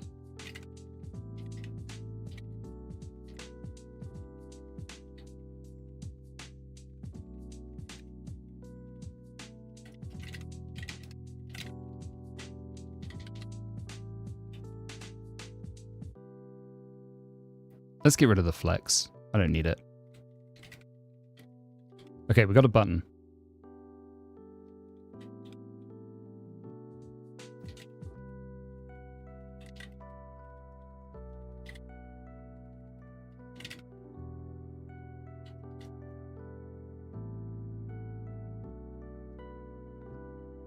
PX4, PY2.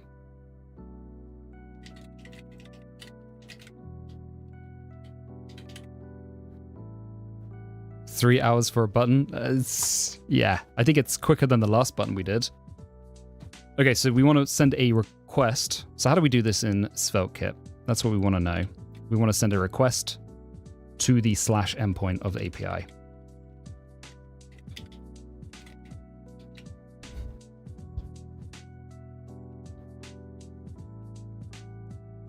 Peak productivity. I'm pretty happy with where we got to. I think we decided on a framework. We got an API written up as well.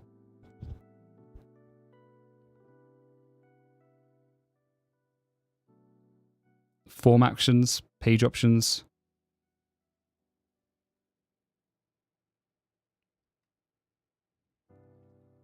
So I guess we want to create a function, right?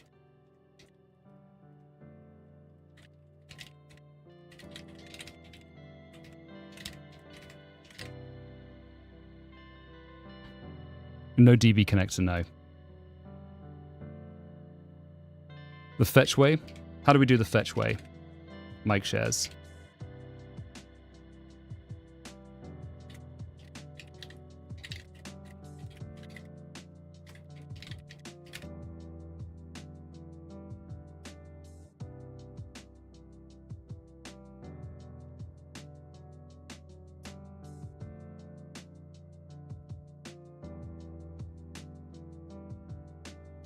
In page server TS.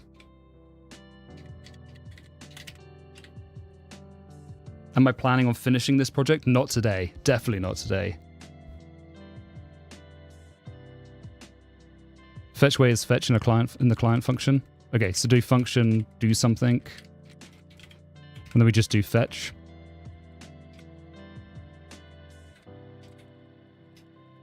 And I haven't used the fetched API in a while.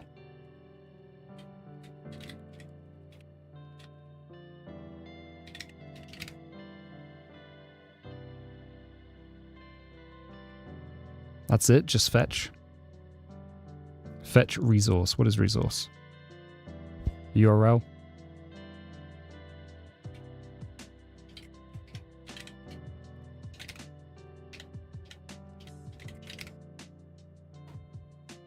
Async await, try fetch, promise.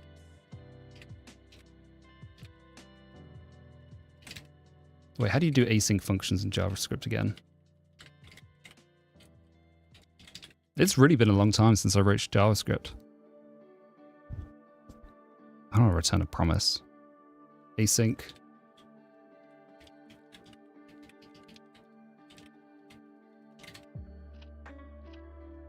Does fetch have to be within an async function?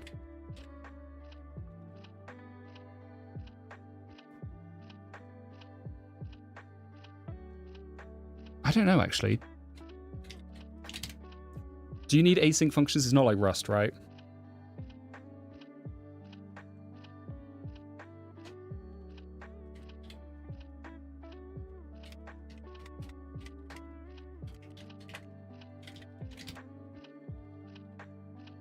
But if you want to await, you need to.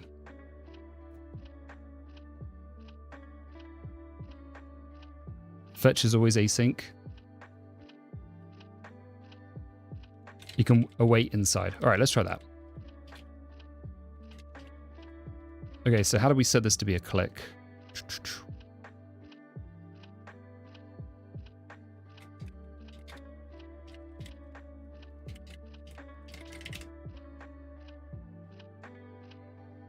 Button on click.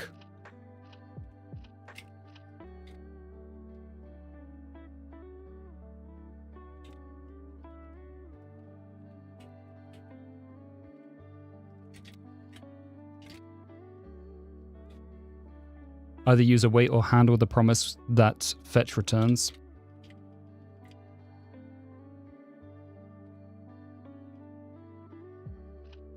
You need async to be able to await promises. Okay, let's try that then.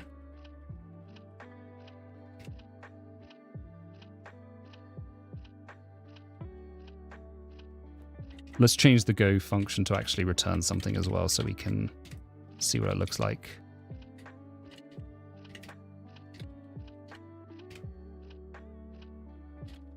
Let's just hard code in some JSON because we got 1 minute.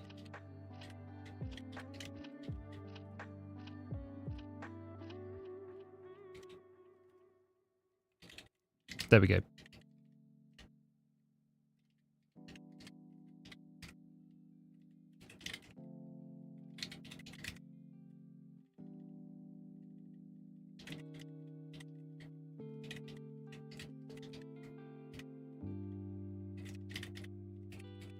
Wait.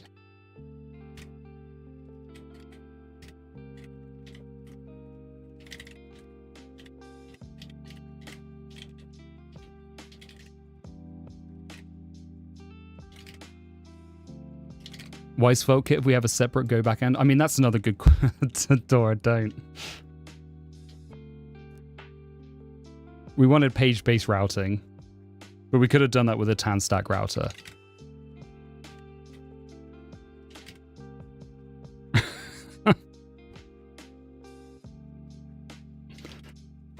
See you later, okay, Flea. We're going to finish up here anyway, so you won't miss much. Catch you later.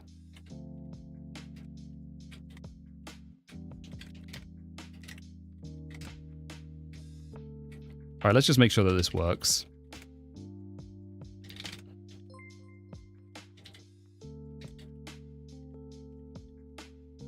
Don't forget you to put right header after W header. Is it an error? I honestly, actually, we don't even need the... Is it an error? I don't think I've ever seen that as an error. But we don't need it anyway, it's superfluous. It'll complain.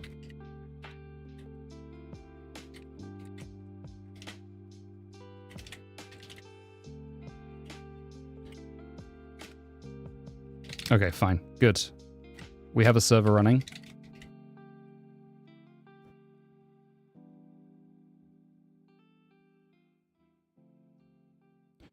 Header being... Yeah. You get a warning that it's superfluous, I think.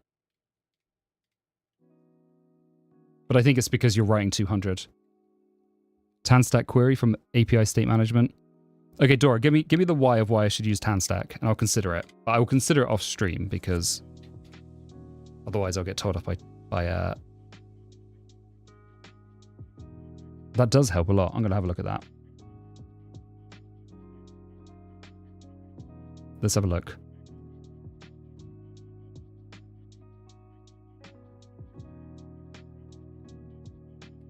Okay, this should work. We should be able to click a button and we should be able to get a response.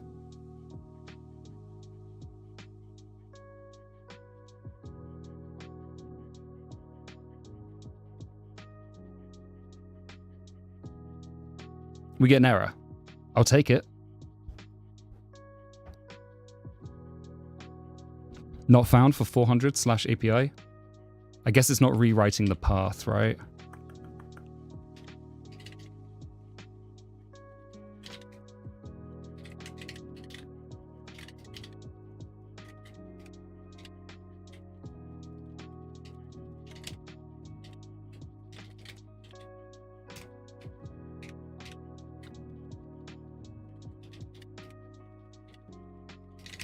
Does the proxy not rewrite the path?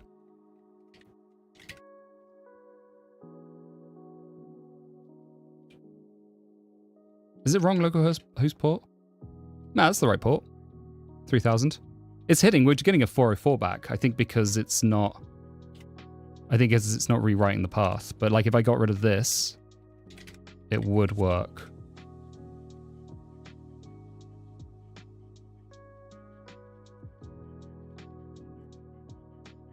Yeah, see, this works now.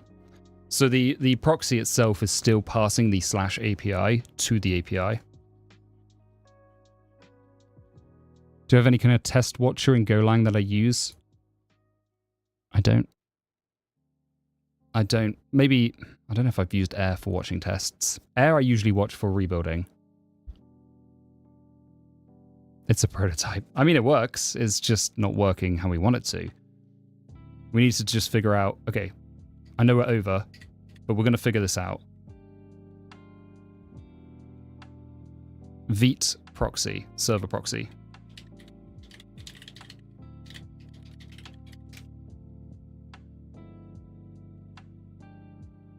Okay, you can rewrite the path, apparently. Well, that's the question. Change origin, yeah, target, secure. Vite in 2024. Can you rewrite the path or not? I'm not using Fedora, no. To fetch data from the API, you have to put method.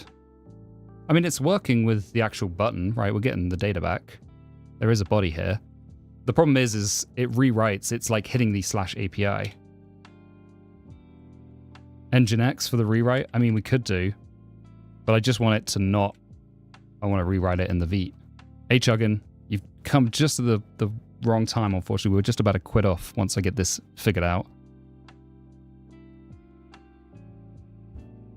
Is there no way for Vite to rewrite? Trying to follow the docs. I mean, it does say the docs say you can rewrite. Let's have a look at the actual docs. Proxy rules.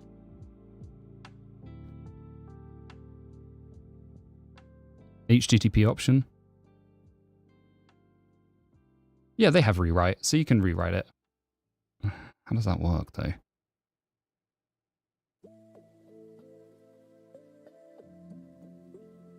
How did they have it? Path.replace. Okay. So rewrite does exist.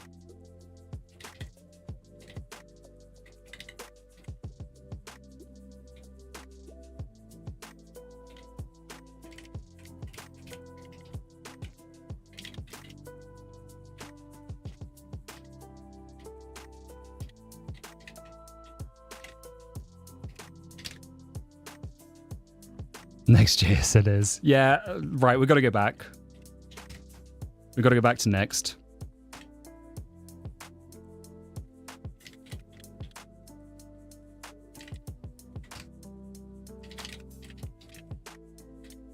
Change origin as well. Let's do that. Is it just change origin though? You've got to have a rewrite, surely.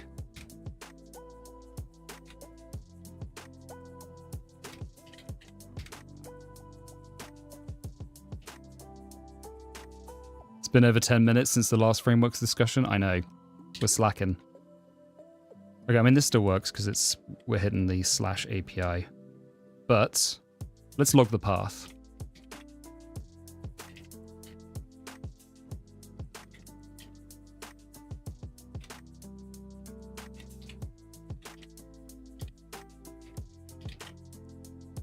Not logger.sling, we want slog.string, sling.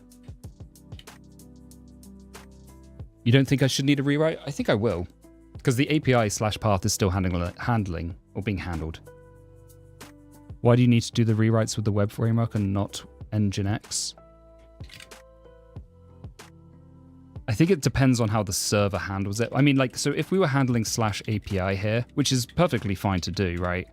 You can have /API and that would still handle the path.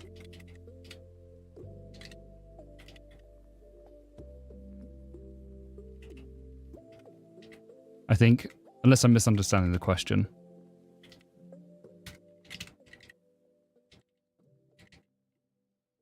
Okay, so we're logging out the path now, so we can actually see what's going on.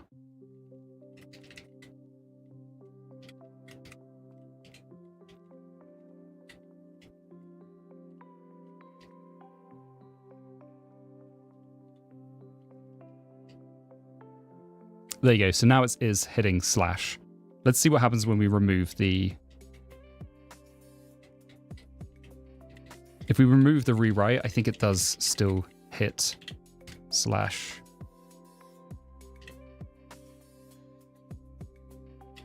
want to make sure you guys can see that.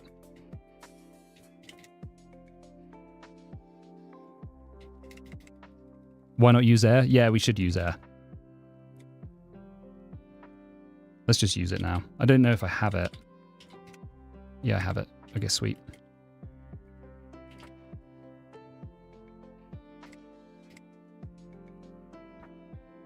Wait, can you see that?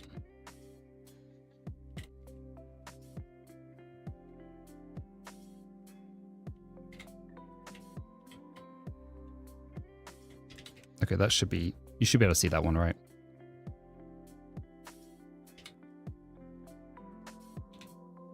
Yeah, okay, so the rewrite is needed, otherwise it just ends up with /API.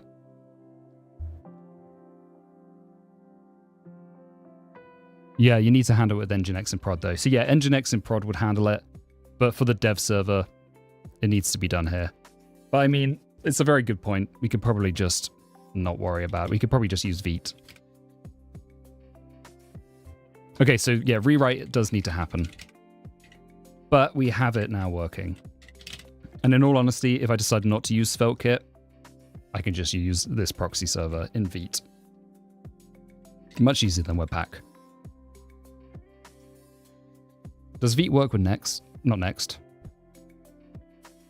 Hey Lucas, what are we building? We are building a new Saas app that is going to take transcriptions and allow me to easily create shot lists from them, basically.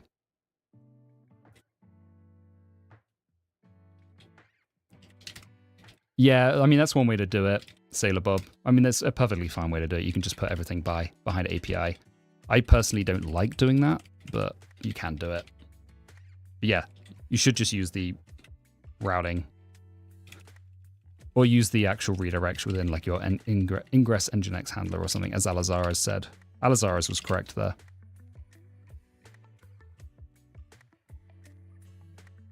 Teleporting cursor without mouse.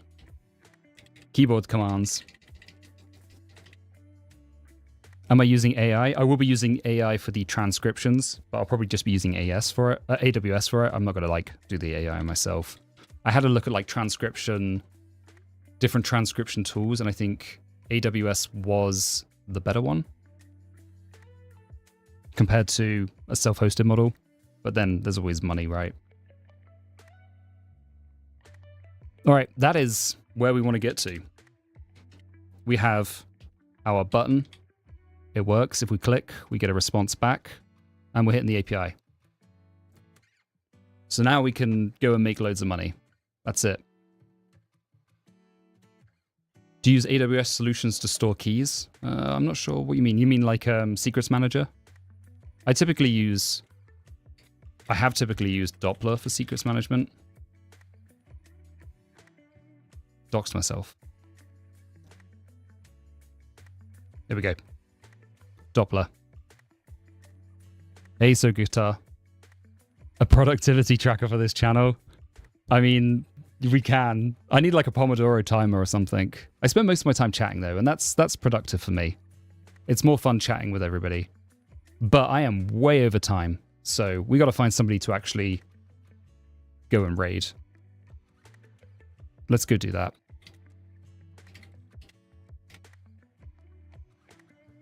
Streams are for chatting. I agree.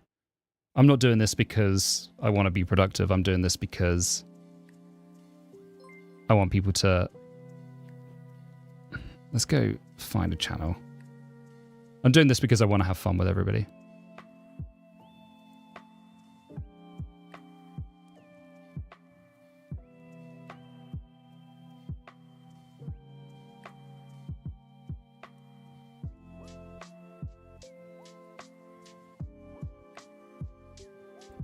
AWS Key Management Service.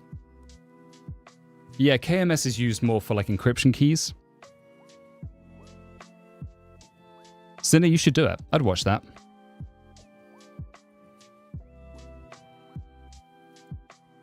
Make a robot that squirts me in the face.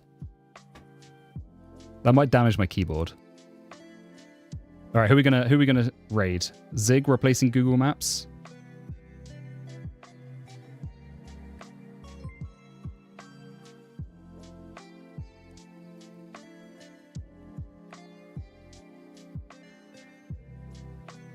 If you want to learn something, streaming isn't the best way. Hey, look. It's myself. We could raid myself. It's weird that it was showing me. Okay. There's not many people online, huh? I thought typecraft for a second there.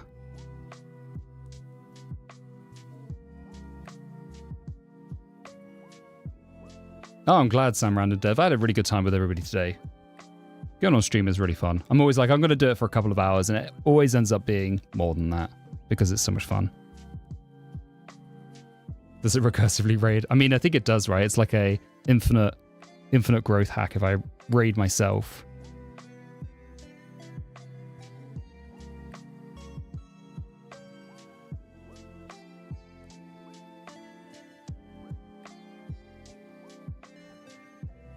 Good-o. Leak code in Rust? We could do a leak code in Rust. What do you think? See you later, Sailor Bob. You want to see the Vulkan stream? I think mostly Maxi. Leak code in Rust.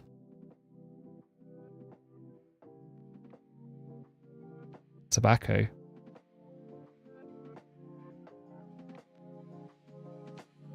Leak code in Rust. What do you think? Yeah, let's do it. All right, we're going to raid.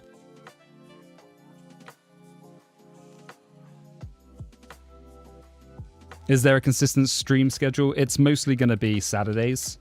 Usually around the same time as now. Usually a bit earlier. Today was a bit late because I had to go get a haircut.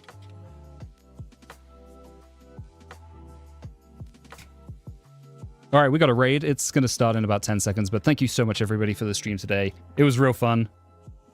I'm glad we kind of decided. Do you think I'll aim for partner? I think so. I think soon we're going to aim for partner. But once I get the editors up and running, then maybe we'll consider partner. But yeah, thank you again. It was real fun. Enjoy the raid, and I hope you all had a good time. Everyone on YouTube as well, thank you so much. I really appreciate it.